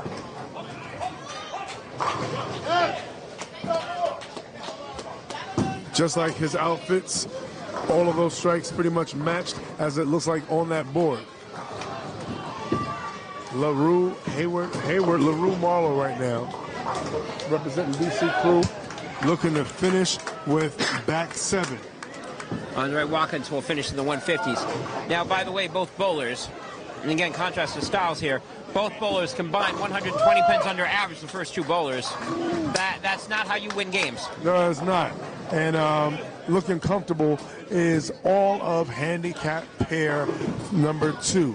You have 237. We could have a matching 237 right here, provided that we get a 7th strike from LaRue, and potential 258 on the bottom. Looking like a scratch pair is handicap pair number 2. Well, BC Crew's locked and loaded on their pairs. Yes, they are. And any pair for BC Crew can be a scratch pair. Any pair. So Public Enemy, their pair is looking like a pair that basically, how do I say this? left everything on the lanes after the first round and didn't bring anything with them in No, round they two. did not. That's the best way to say that. So LaRue, how does it feel knowing that your crew was so good on this lane that 236 could be your potential low game on your team? Oh shit, yeah, that's true. I was trying to tie him. Well, with you're the such a 37. slacker. I was trying to. You said I'm slacker. Slacker. I take it as long as they beat me, I'm good. I'm always low man. Well, if it makes you feel better, you beat everybody in Public Enemy. There you go. So you're low man on the team, but you're third high score on the team. That's the only thing that matters. I need to make the team win. To help the team win. That's right. Josh looking to get it to over 200 on the wood. He will. Over 200. So they could either if he doubles, Yep. or if Mike Merritt opens, BC Crew will officially, assuming again that he doesn't feed the gutter monster, be opened by around or over 200 pins. That's right. And no food for them. No food for the gutter monster over there. Now, we'll only make the spare. Now, the question is, will Jarash double? If he does, they'll be up 201 with one ball for each of them left. Yep, and we talk about mini styles and all that thing. So let's talk about fashion. The fashion that Public Enemy needs to put on right now is a lot of mountain climbing gear because they have to climb a mountain. Losing by 200 on this pair, you have to hope to your heavens. Well, you know, Project Runway, hiding clue. One day you're in and the next day you're out. After round one, they're in. After round two, they need to get some better striking wardrobe going or they will be out. Yeah. The word right now is hope. You have to hope that the other pairs are not doing what you're doing. And you have to hope that your 200 is not adding to a bigger deficit that's going on around. Or you have to hope that BC Crew is doing the same job that Public Enemy is doing this game, and Public Enemy is doing the same job that BC Crew is, and Michael Dross is going through strike. Yeah, you know, just taking a little jog. Yeah, take a little jog. Oh, I'm sorry, potential 278. Not 258. Potential 278, up by 192. 8 or more, and it's plus 200.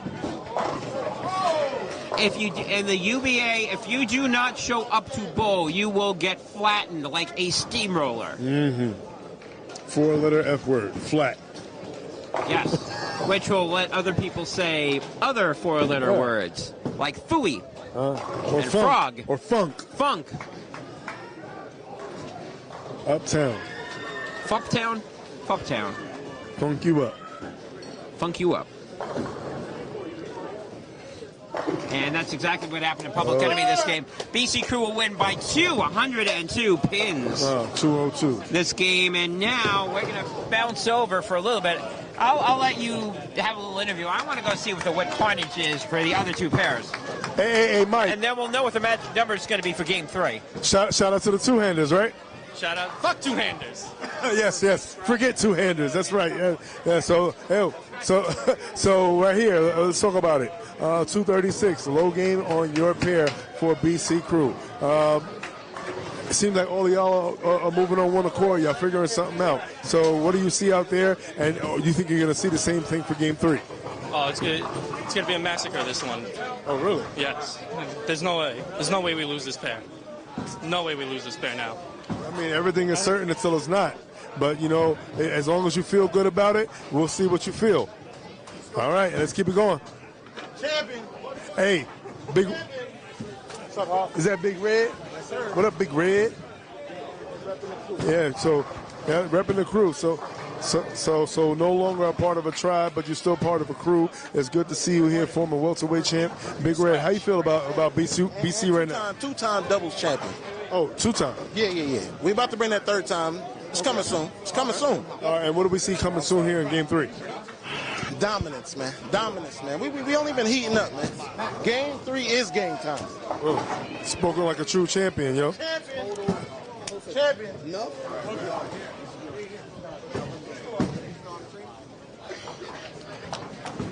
All right, so we're going to be finishing off here game 2, or game 1 on the handicap.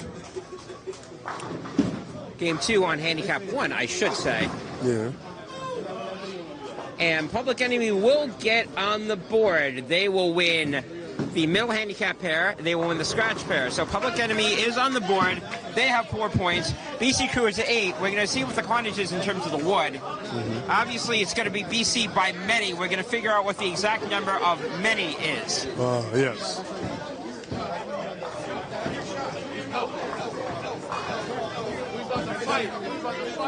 Hey, and we hear that Public Enemy's about to fight. Public Enemy's about to fight. I don't expect Public Enemy to lay down. I certainly don't expect one of the presidents and one of the UBA heads to lay down, ever. Sir, how you doing, all right? I'm good. But we ain't laying down. I would expect not. It's definitely not this game. Yeah, you ever play Street Fighter? You know Zangief? Yeah. Sometimes you got to press that button, just start swinging. Just swing like Zangief, just hit everything. I think right now what they really need to do is play the role of Blanca and start biting heads. Hey, I hear that. But Public Enemy's here for a reason, though. So they're not going to go quietly. They may not go at all. We'll see what happens. They get 35 extra pins from the bottom, from the handicap. So we didn't get swept the first round. No, they won the first game in this pair. Okay. It was 35 pin difference. Oh, it's 35. Oh, okay. All right. So we got a little bit of a change there. So it's now 6-6. Not 8-4, it's 6-6. However, the wood, which will come into play, is still BC Crew by many. And again, we'll find out how much many is. We making payoffs. Hold on, we making payoffs. And right now, we're looking at over here on handicap pair number 1 for representing BC Crew. We have CEO himself. And we're looking over on the scratch pair right now. Who we have up? We have Mr. Watkins right now. I'm sorry, Aaron Wilder. Aaron Wilder. And taking everything out on frame number 1 is Aaron Wilder. We have Joe Navarro on the bottom. Joe Navarro, baller. And leaving the 10 pin. So for those who didn't see game number 2, Navarro definitely had a little bit of a drop. He started out with 245, 189 game number 2. And we even had a little bit of a struggle for Joe LaCooley. Wasn't a cool result for him, only a 201. So maybe some potential transition issues may be happening over there. And on the scratch pair, a big climb. Crystal Bryant shooting 235, climbing up from her 212 from earlier, and Aaron Wilder climbing up to 248 from 210. So we're going to see what's going to happen over there with the scratch pair. Scratch pair definitely putting up a fight, and Public Enemy trying to show why they're here. They're fighting back. All right, I know that you did the lineups already, so unofficially, unofficially the wood is 260 pins. I will verify that with the scorekeeper, Aaron. That I've got that as 260. Would that be correct, sir? We good. No, we're not sure yet. There's some... we're not sure yet. So far, so we got to make sure everything is copacetic. All right, well, what do you have down, or you're not sure yet? I'm not sure yet. I ain't doing the total scores yet. All right. Unofficially, it's 260. All right. And we will officially introduce everyone here now on handicap pair number 1. We have on BC Crew's handicap pair CEO himself, Mr. Tynell Tate, TNT himself. And we have Noel Ocasio, and we have the son of Devin Flowers. We have... Well, no. I'm Would sorry. be the son of Dwight Flowers, Son which of would be Dwight Devin Flowers. Yes. If it's the son of Devin Flowers, I think Devin would be really impressed with He how might be a well his youth kid bowler. is bowling. Yeah. Right there. The son of, not right now, Devin Flowers, a.k.a. the kid, son of Dwight. Yes. Who do we have representing Public Enemy? Actually, I'm going to let Aaron do the intro since it's his team. We got Jason Sherman. We got Sherman. Leading off. Then we got Christopher Teller, trigger on the finger. And then we got Tyshawn Alston, T-Y. That's right. And he is the Y? He's the Y. That's right. And the question is the how. So how do you come back from a potential deficit that we're not necessarily sure what it is, but we know it's a little deep? We know it's we know it's 200 plus pins we're down, but we're fighters. You know what I'm saying? We don't give up. We don't give up easy. If I got to take people outside, you know what I'm saying, pay off. I don't care what we got to do. Hey, I got a few stacks on me just to pay some people off. I hear you. And we ain't hear no bell yet, so I guess the fight's still on. Right, because we got a couple of them on our team, on BC Crew. You know what I'm saying? There you go. I hear you on that. So here's what the strategy needs to be. In order to force the 20-20 tie, first of all, you've got to win all 3 games. Yes. So 2, 4, 6, that's 12. You need to win 2 of the series on the wood. And obviously to not get over all wood. If you get over all wood and somehow manage to do that, you will win. But barring that, you need to get 1 of the 2. The closer one for you would be scratch because you're only down by 118. Handicap, you're down by a lot more than that, 220. So we shall see what's going on over here. And I say that because Public Enemy's got 5 in a row on the scratch side. And BC Crew is not exactly starting off too strong on their side. We will get to that as we get to the later frames. Now let's focus over here. Oh, yeah. And we got in game 3. Yeah, Christopher right there. The trigger finger wasn't that itchy and leaves a 210. Let's see if we get a 210 conversion over here by CT. So as I said, by doing that, they can go 20-20 and force a tie. So this is not necessarily over yet in terms of that, because by only getting 6, if you only get 1 wood, that's 10. Getting the overall wood's 20. Now we're also making the assumption that BC Crew is going to hold on to the wood, but hold on, wait a minute. We've got Kid right now with a 4-6 open. Or some splits in it. Some splits in it, some spares in it. I say spares in it. I say spares in it. Yeah. Well, I guess the trigger finger. Yo, how's your trigger fingers, Oz? Yo, is it itching? Yeah. That itchy trigger finger right there. See, so that's the key for BC Crew, or I'm sorry, that's the key for Public Enemy to force the tie. Yeah. To force the win, they're going to have to win by 260, at least to get the win and get the win. I'm not sure that's going to happen, especially if you look at that second handicap pair. So the other option is going to have to be find a way to win that scratch pair by 115 and change. Well, the power's so in their we're going to hands. focus over on that eventually, and then obviously they've got to win everything, which also means that they need to win that game, which they're on the third hand side, which they're currently, it's sort of close. So we'll focus on that when it becomes time to. Meanwhile, let's chat over here in the middle ground. Very good. So right Again, now, Public Enemy's got to win everything. Yeah. They're already getting pins. They're up by around 40 going into frame 2. There's Tyndale Tate. Mr. Clutch with a double. Yeah, Mr. Clutch, the CEO himself. CEO with a double.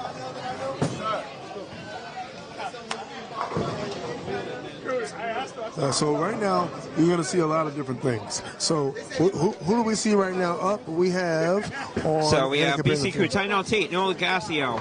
And you can either call him Baby Nut, or you can call him Baby Flowers, or you can call him whatever. He's Junior. Or he can be the kid.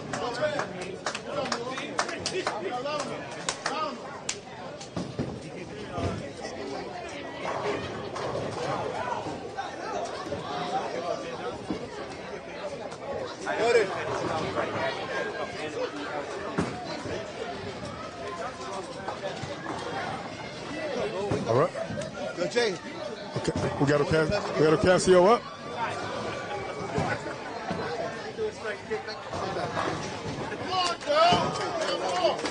And going high, leaving the 3-6-10.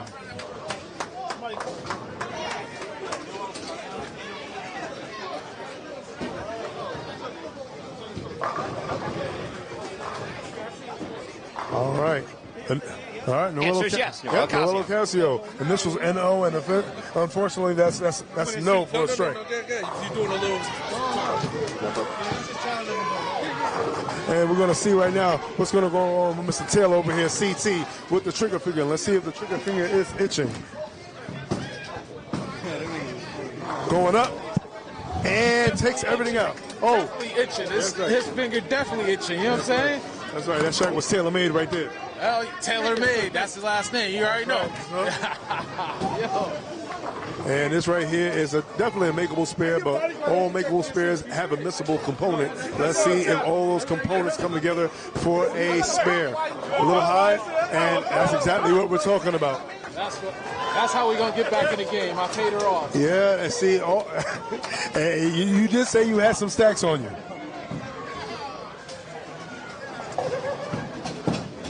So it's all about the shift. And as the cold wind blows, right now it's blowing in the favor of Public Enemy. Well, as I said, Public Enemy's got a lot of work to do. They can do it. That certainly helps with the double. Yeah, a lot of work to be done, and it seems like they are clocking in, and they don't mind putting in the work. Let's see if they keep working. Well, again, their margin of error is 0. They need to win all 3 games. They cannot afford a loss anywhere. Okay, with the strike, BC Crew is now down 50. Public Enemy's up as we go into the 3rd frame. And you know who you sound like right now? Who do I sound like right now? You sound like Frankie Maynard. I sound like myself. No, you sound like Frankie Maynard. They need everything.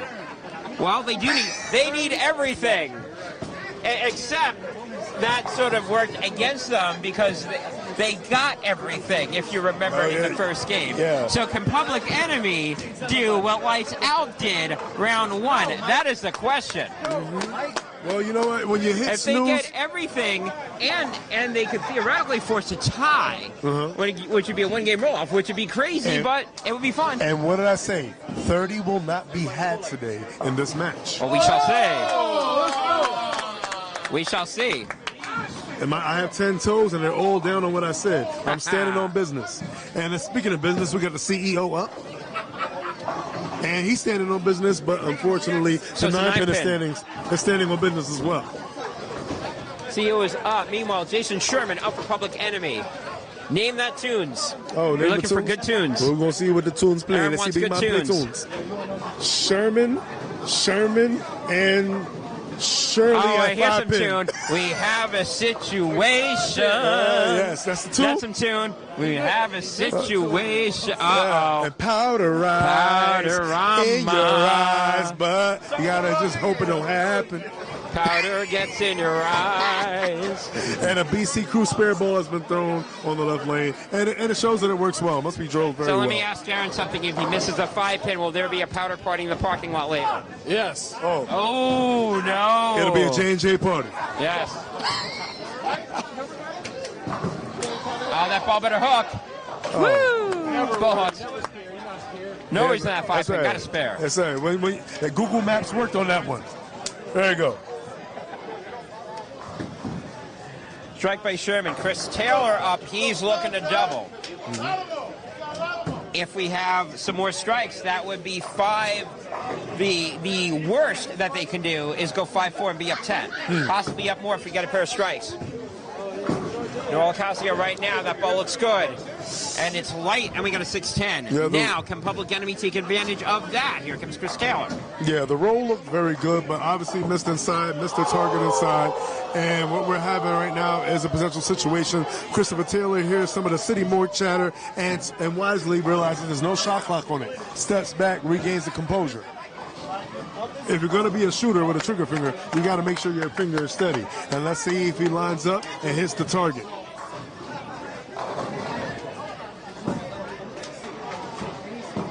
Taylor right now. Finger on the trigger. Yes, it is. Right. 2 in a row, and here comes Public Enemy starting to make some noise. Yeah, shooters pull triggers, and right now, as long as the finger itches, he's going to try to leave the other team in stitches. BC Crew right now, they need to, yeah, I know, that trigger finger, they need to find something. We had a chop spear over on the 2nd frame by Ocasio. Let's see if Ocasio could then cover and avoid the chop spear this frame. Well, that's 1 double. Can we get another double for Public Enemy? Tyshawn Alston looking to double up, looking for 3 in a row. Got it. Yeah. Buried by Tyshawn Alston. Yeah, looking like a little tiger. What's that? Crane? Was that a crane? Yeah, that's a crane. There you go. A Cobra Kai right there. And I'm sure Public Enemy may be kicking themselves a little bit by letting the wood get away from them by over 100 in game 1 and by over 200 in game 2 on each side of them, because that handicap pair is holding their own. And like I said, the 2 words I used before, potentially catastrophic, and hopefully for one team, and that team being Public Enemy, will be positively cataclysmic. Right now, the kid leaving a 7-pin. You know, oh my goodness. We said earlier, or at least I thought earlier, you're not going to make up 260, you're going to go for the tie. Yeah. What would happen if Public Enemy can make up the 260? Yeah, exactly. Like I said, looking for a positive climax. You know, so much happening. I used the wrong C word. But right now, hopefully, we won't hear any F words or F bombs if they start giving that back. Well, of course, we're going to be hearing a couple of bombs here. Meanwhile, wow. Yeah. Well, he made that with authority. Oh, the yeah. next C word that we're going to does. next C word that we're going to be hearing is clutch. Because Tynell Tate is up. He's looking to be clutch. Yo, Devin, you try to take home a souvenir there. Yeah. Doesn't know his own strength. Oh, but those who know him know that he does have many strengths, just like LaRue has many styles.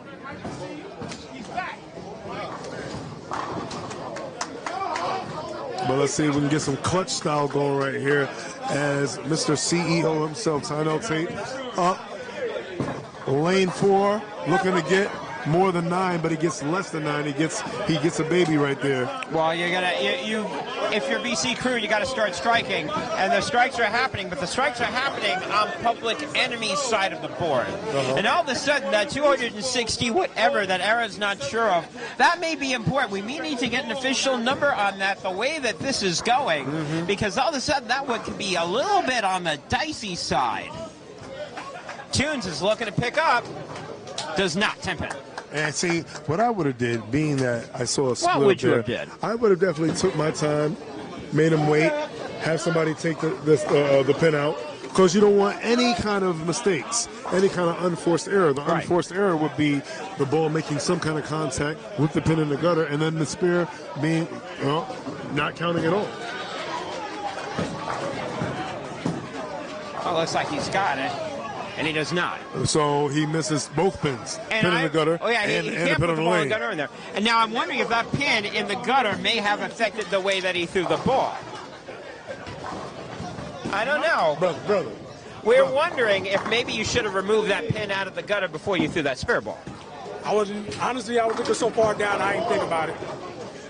Well, it wasn't thinking about you either. Exactly. It said, I'm just going to lay right over here and let this person miss his one pin spare. I mean, it happens. It happens. It happens. And don't believe the hype. I don't believe the hype. What I believe right now is I believe that Chris Taylor is working on a double and he's looking for 3 in a row. And what I also believe is that they're getting somebody down there to remove the dead wood. Should have had him before. Should have, could have, would have, didn't. Sometimes you need that timeout. There's no tech fouls. You needed Aaron to go over and say, "Now we should hold up a little bit." Yeah, very good. All right. Meanwhile, we are going to move over to Scratch. Oh, we got a story. Scratch is now, we got a story. Now, as we said before, Public Enemy needs everything. Now, there's 2 versions of everything. Number 1, they obviously have to win the game. Number 2, they need to grab the wood. The wood right now was 114, but right now they've cut it to less than 40.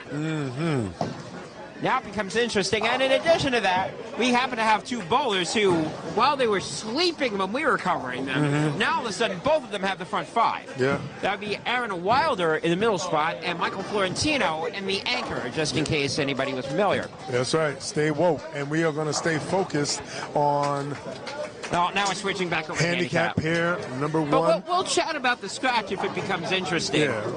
But meanwhile, let's stay over here. Noelle Ocasio looking to make the spare. She should have it, and she does. Noelle Ocasio all over that one right there. Chris Taylor up. Looking for 3 in a row. And again, if you're, obviously, again, you got to win the game. But if you're Public Enemy, maybe outside shot of getting the wood?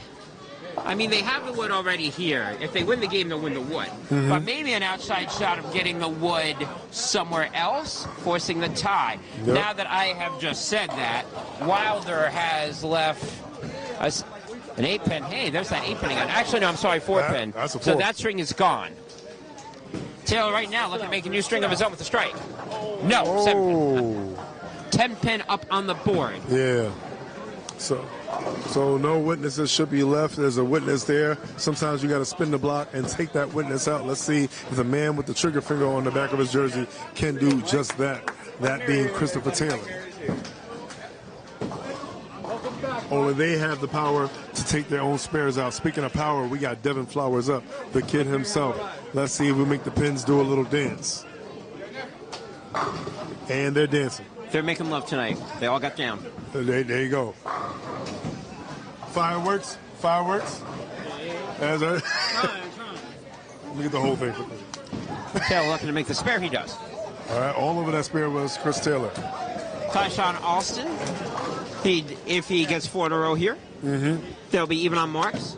Public Enemy up by 70 pins. Yeah, it caused a lot of mayhem, which is a mistake here.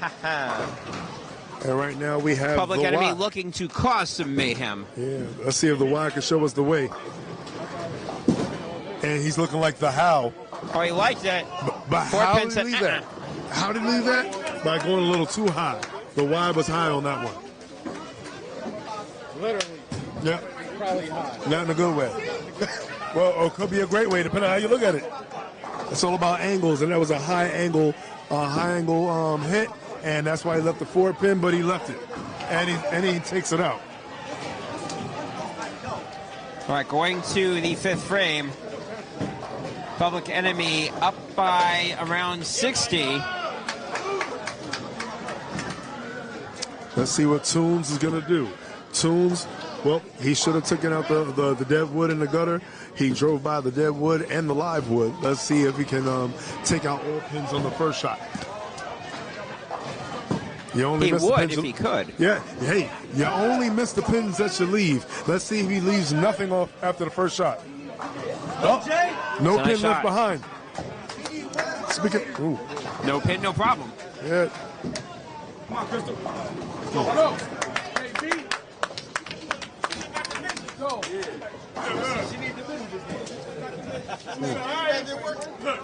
Let's see what CEO Tynell Tate is he going to respond. Let's see if he's going to shoot a clutch shot here. Mr. Clutch on the back of the jersey, and he has a name for a reason. He's been striking since he had a hair.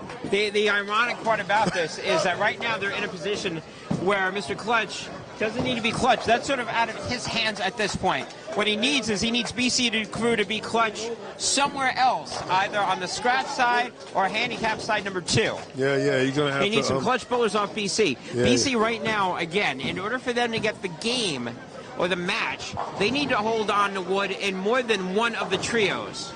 Oh, God. Somebody over on handicap pair 2 said the key is to throw it better. Let's see who is going to throw it better for these next remaining frames.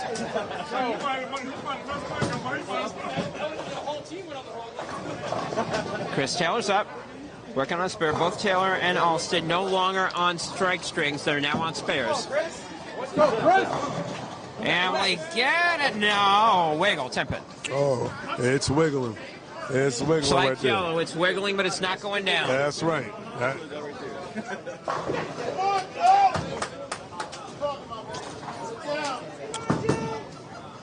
And Tynell right now telling everybody to settle down and just throw it. And Noel, unfortunately, is not getting the ball out. Well, the important thing is this for them. They cannot allow Public Enemy to snag the wood. It's going to be very hard for them to snag the wood, but it's not impossible. As we go over here, there's 3 frames left on the scratch, and we may bounce over there if it gets closer. Again, as I said before, Public Enemy's got to snag another wood. Besides the middle pair, they either got to snag the left or the right. They must snag one. If they don't snag either, BC Crew wins. So Aaron is pointing over to the left side, and he's absolutely right. It's going to be that scratch pair that's going to be deciding who wins this match. If Public Enemy can get it, then it's going to force a tie. If they can't, BC Crew wins. And that is a big non-strike on that side for Public Enemy. And BC Crew may be able to put it away in the 8th frame.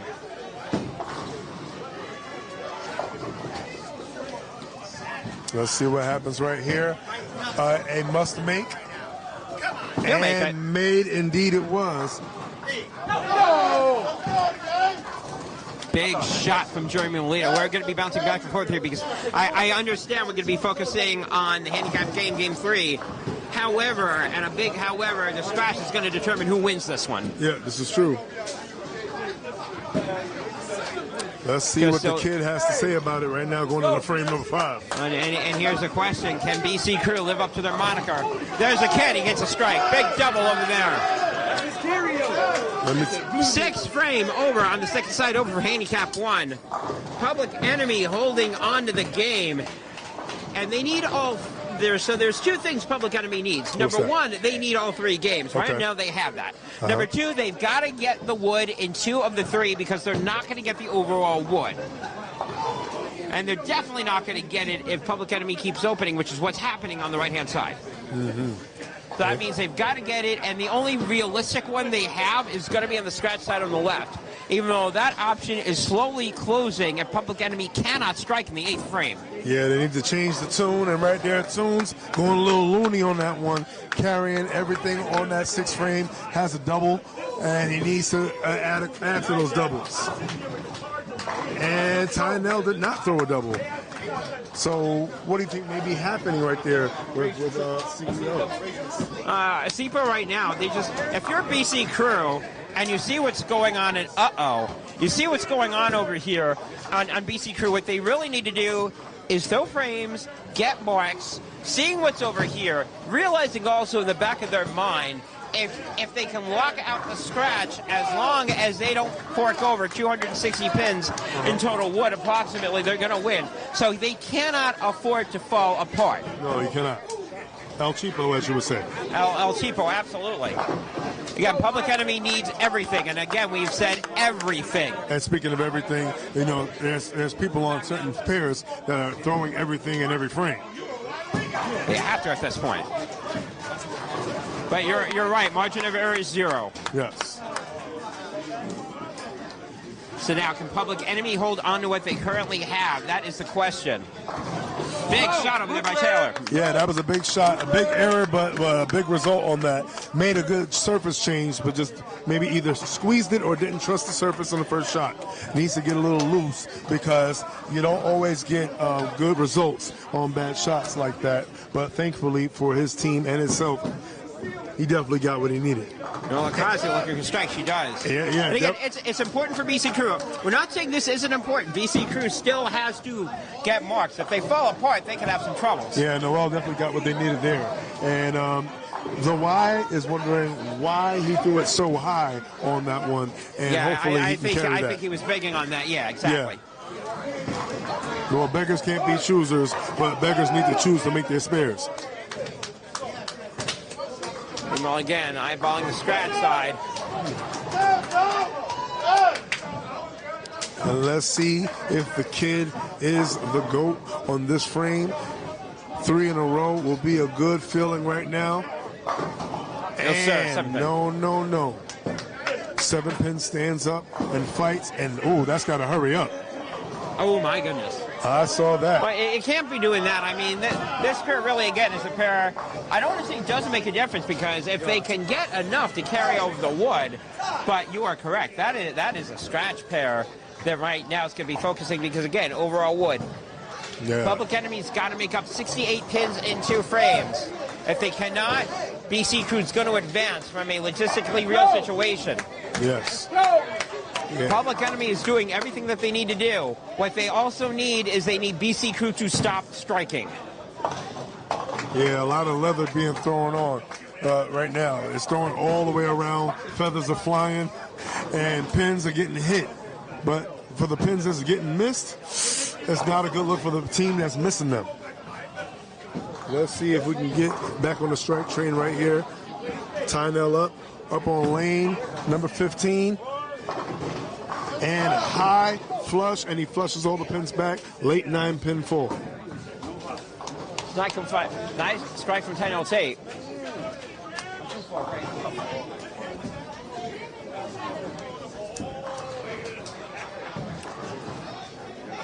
Now again, if you're looking at the middle pair, yes, you know, again, Public Enemy is doing what they need to do. Yes. They need to hold on, but they also, again, that key is going to be scratched.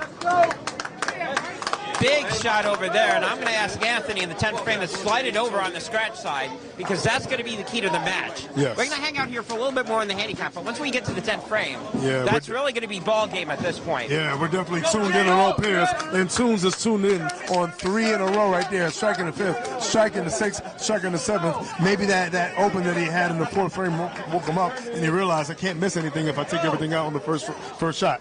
Also, another story over here going on scratch. Michael Florentino got 8 strikes in 8 frames. He's got frame 9 coming up. There's another strike here from Casio. That's right. And Aaron's looking at me like, oh, Gordon, you noticed that too, didn't you? Yeah, another strike and MFer over here. And he'll get it. That's buried. And the MFer is striking 9 in a row. MFer being Mike Florentino. That's right. And Aaron now is running around. Ooh. Oh boy. And all of a sudden, the gateway to get to the series wood on the scratch side has started to open up a little bit. And now, a lot of pressure on Joe Navarra in the 9th frame. Yes. Because again, if they win all 3, and if they take 2 out of the 3 on wood, if my math is correct, that's 20-20. I do not think they will have enough to get the overall wood, but 20-20 will mean roll-off. So that would mean nobody's going to reach 30? That may at this point. Oh my goodness. Got to get the extra wood, especially that is the pair that you need to get the extra wood on.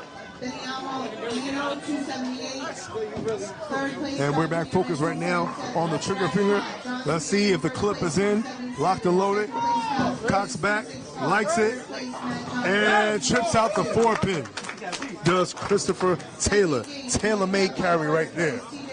290. Second place, Phil Simmons, 280. Third place, Mike Harris, 280. Scratch spot, first place, Tom. And let's see if we have the answers to the question. The question is why? Why are we here? That's why Public Enemy is right here. We've got action all over the place, and everything is important. That's right. No question mark on that one. Joe Navarro coming up here. 10th frame, or 9th frame, got it. Big shot. Going over to the 10th frame, right now, from a wood standpoint, the difference is 63. However, and a big however here, Public Enemy can strike out on the top for 110 pins. BC Crew can strike out for 70. That is a 40-pin gap. So theoretically, the difference is only 43 pins as we're, 23 pins as we go into the 10th frame. Big shots here from everybody. Obviously, BC Crew still has fate in their own hands. So Public Enemy not only will have to strike, they're going to need some help. That ball's high, and the pin does not fall down. And that was something huge. She needed that one in a bad way. Jeremy Melito can make life a lot harder for Public Enemy right now with a strike over here in the 10th frame. Let's see what he decides to do. First shot coming up. Buried. Yeah, definitely buried that.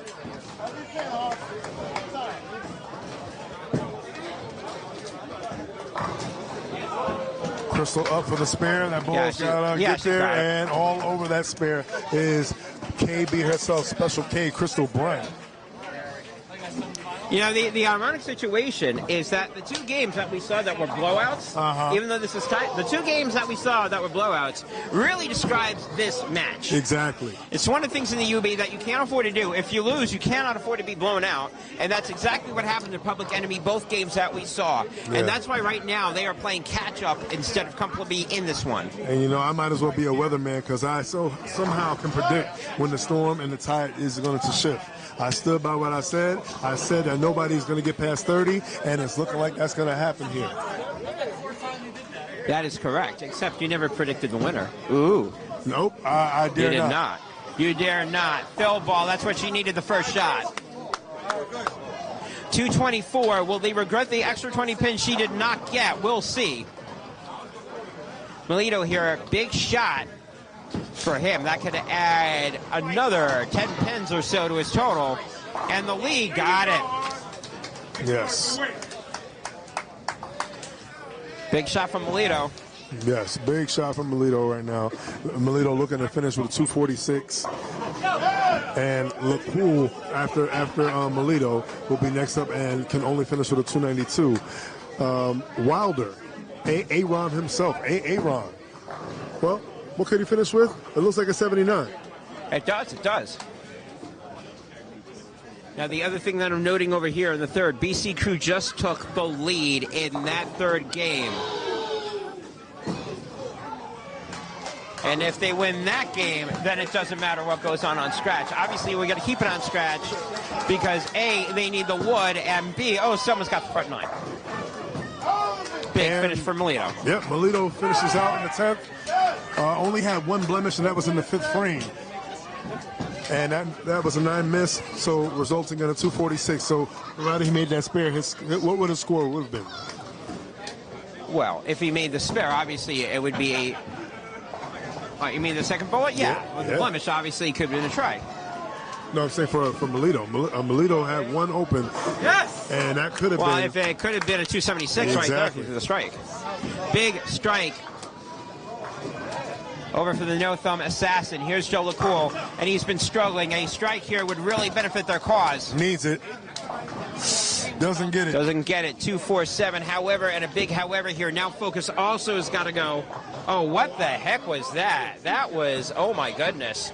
They had control of that game in their own hands on Public Enemy's side. They don't have it anymore as they go down to their third bowler. Ooh, indeed. Now, BC Crew's got a number of ways that they can lock up the match. And one strike, but Mike Jarash will do it. No, 9 pin, which means now that they have a chance to get their own destiny. If Andre goes out, I don't know what the heck he did there. If Mike Merrick goes out the door, Public Enemy wins. They'll win by 1. Oh, Jesus.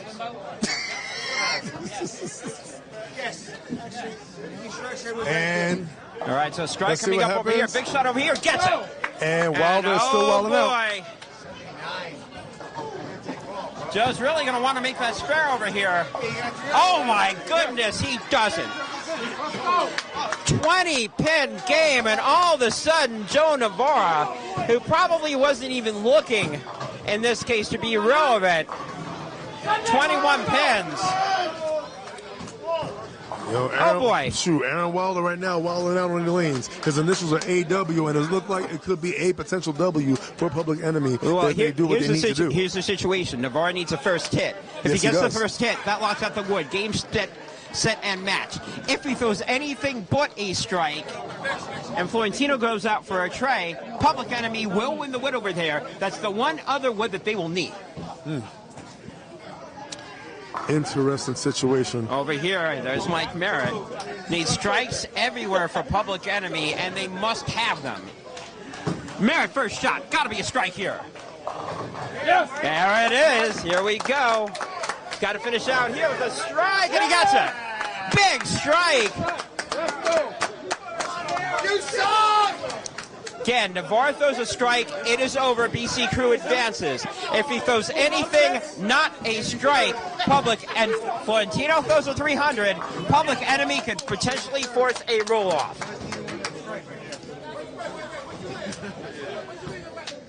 Navarra, this is a very big shot.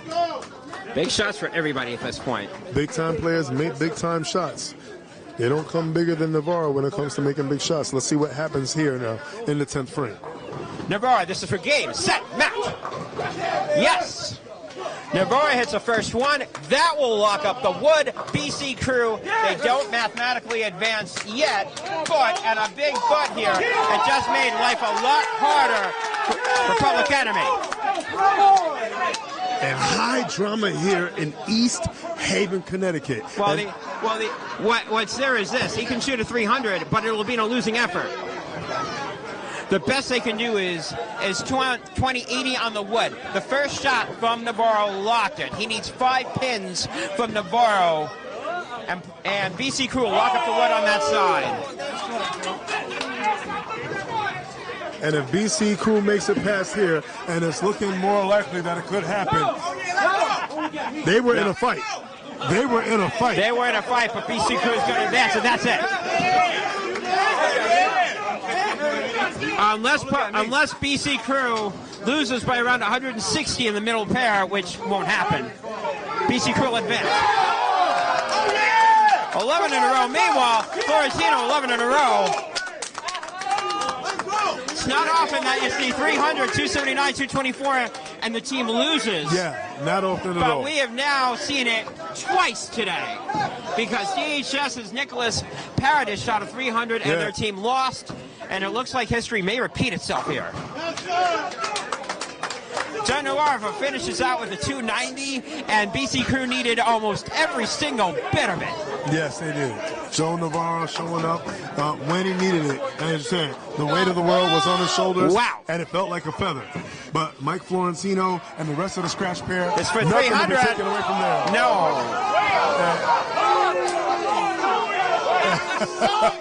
And 297 finish. All right, so now we're going to go back over the middle pair. So BC Crew will take what they need, which is 6 over there, and they'll take everything over there. They're 16, and assuming again that they don't lose the wood by a whole lot of pins, and I mean a whole lot of pins. That's a whole lot. It's got to be a lot of pins. They'll advance. I can't say more than that because Aaron can't even tell me what the official amount is. Yeah, we heard your first time. A lot. She said a lot of time. Hey, y'all just stop messing with the president of the UBA. But all things and all the other things aside, Public Enemy, they showed up. They got knocked down, but they were not knocked out. They rose up, and they started throwing punches, and there's going to be some scars. Both teams are going to have scars. One team is going to be able to look at the other team like, hey, you were the better one today, but thanks for giving me that fight. Now let me go patch this up real quick because I got another fight to have. Yeah, pretty much. BC Crew had to sweat a little bit. Public Enemy showed up in game 3, gave him a run. Yeah. But BC Crew basically dug a hole that was too big for Public Enemy to get out. Yeah, and after today, contrary to the single, when it comes to Public Enemy, I believe the hype. And I believe they're going to be back here, and they're going to, well, basically put a hurting on whoever wants to step up. And if you're going to show up at Battle Bowl, if you feel like otherwise, why don't you go have a conversation with them and find out, see what they say back to you. Well, we'll see what we're going to have here. I would say, yeah, you got 2 players of the game, and they're both on scratch. Jeremy Melito or Joe Navarro. Pick your poison. Michael Tarash also. Yeah. Got 3 of them, and that's one of the scary things about BC Crew. Any of them at any time can pop up a 7. Mm-hmm. You got 3 of them. Navarro gave himself a 100-pin stretch. He went from 189 in game 2 to 290. Yep. You can finish this out. I'm going to see if I can go grab somebody from BC Crew. Hey, go ahead. And I was Gordon right there. And, to take nothing away from Public Enemy, they showed y'all. For anyone who didn't know who they was, make sure you pay attention because you could be seeing them. And you may not want to see them if you see how they can come back today. If you sleep on the wrong person, that sleep could be your last one. And shout out to Public Enemy for doing their thing, making it to the situation. BC Crew, battle tested. They've been here before. Last year, I talked to Tynell. I talked to Nut. They was in a rebuild mode. And right now, we see what they were building. They're building potential for them to come back and maybe rise that mountain again. Back to prominence of what they know. Public Enemy, I feel like they're going to be here for a long time, and they're going to add on to the pieces that they already have here, and they have some good pieces. And right now, we're talking to Mr. 900 himself, one of the Mr. 900s that was on the scratch pair, Jeremy Melito. How was the left, and was the left good for you for all 3 games? The left was very good. I knew I watched a little bit of the first set. I knew kind of like what to do. Some of the lefties that had success, just had a little bit of game plan, just throwing it, not get too on top of it, just throw it to the friction and, just let the carry take over. Yeah, and to talk about friction, and segue, well, kind of like looking back to last season. You guys didn't make it here. I talked to Nut. He said that you guys were definitely in a rebuild mode. With that rebuild and looking back then and looking now and looking potentially into the future, do you feel you have everything you need to walk in the Battle Bowl and take on all comers? Yeah, I mean, we knew we were close last year. You know, we added a couple pieces, some young talent, and, you know, we really just committed to ourselves, to the team this year. I think that's what the biggest piece was. We all stayed committed to the process and, you know, just wanted what's best for the team. So I think that's what the difference was this year, and obviously some talent like the young gun right there doesn't hurt. Doesn't hurt at all. It definitely doesn't hurt at all. No. Jeremy, you slacked off by 129 pins this game, Mr. 900, only a 771. That's it. Now, one of the keys that I thought, and Sean Knight and I were talking about it, was BC Crew, game 1, you guys, game 3, you guys down there, built a huge hole that was too big for Public Enemy to get out of. Right. And one of the reasons why that happened was you set the pace early the first 2 games. First game, 246. Second game, yeah, you didn't win that game, but 279 kept the wood going. That wood turned out to be crucial. You held on to it by 24 pins. What was going through your mind when you hit the 249, and then again in that third game with the 246, you know, trying to get your team going? Yeah, I mean, I knew I just had to keep us close. Once we built a nice cushion game 1, it was all about just keeping that lead. You know, obviously I gave my teammates some time to figure it out, and Joey stepped up big game 3 to, you know, carry us to finish that off. You know, in team atmosphere, it's all about just picking each other up. I know they've done it for me plenty this season, so it was nice to help them out a little bit today. So, yeah, great shooting. Now, I don't know exactly who you have next. I'm not sure if anybody's going to until everything's settled out. Is there any team that you want to see? Is there any team you don't want to see? You sort of have a rematch that you want to have in mind. Any thoughts on that? We like us against anybody. You know, it's all fun and games till we get to Battle Bowl. Just want to get to Battle Bowl and see how the cards fall. We like ourselves against anybody. Got 2 matches before you do that. Any shout-outs? Anything you want to say? Yeah, just shout out my wife, Christina, and my son, Caleb. Happy to strike a little bit, you know, getting away from home. But happy to strike for my team today. Shout out BC Crew. All right, congratulations. Great job. Thanks. Let's take a look and see what potentially that final count was. All right, so let's see what the final count is. You got 10 over there, 12, 14, 18, 28, 12, almost 30, but we didn't get to 30. 28, 12 in favor of BC Crew. And so... We swept this game. Oh, okay. Oh, that's right. The extra 18 pins, I forgot about that. So you got 10 goose egg over there, 16, so 26, not 20, 26, 14. Very good prediction, sir. Thank you. And he called me Mr. Prediction out here. Yeah, so a lot of times I make a prediction. If it's not certain, it's going to be pretty much close to. I said it was going to be 26.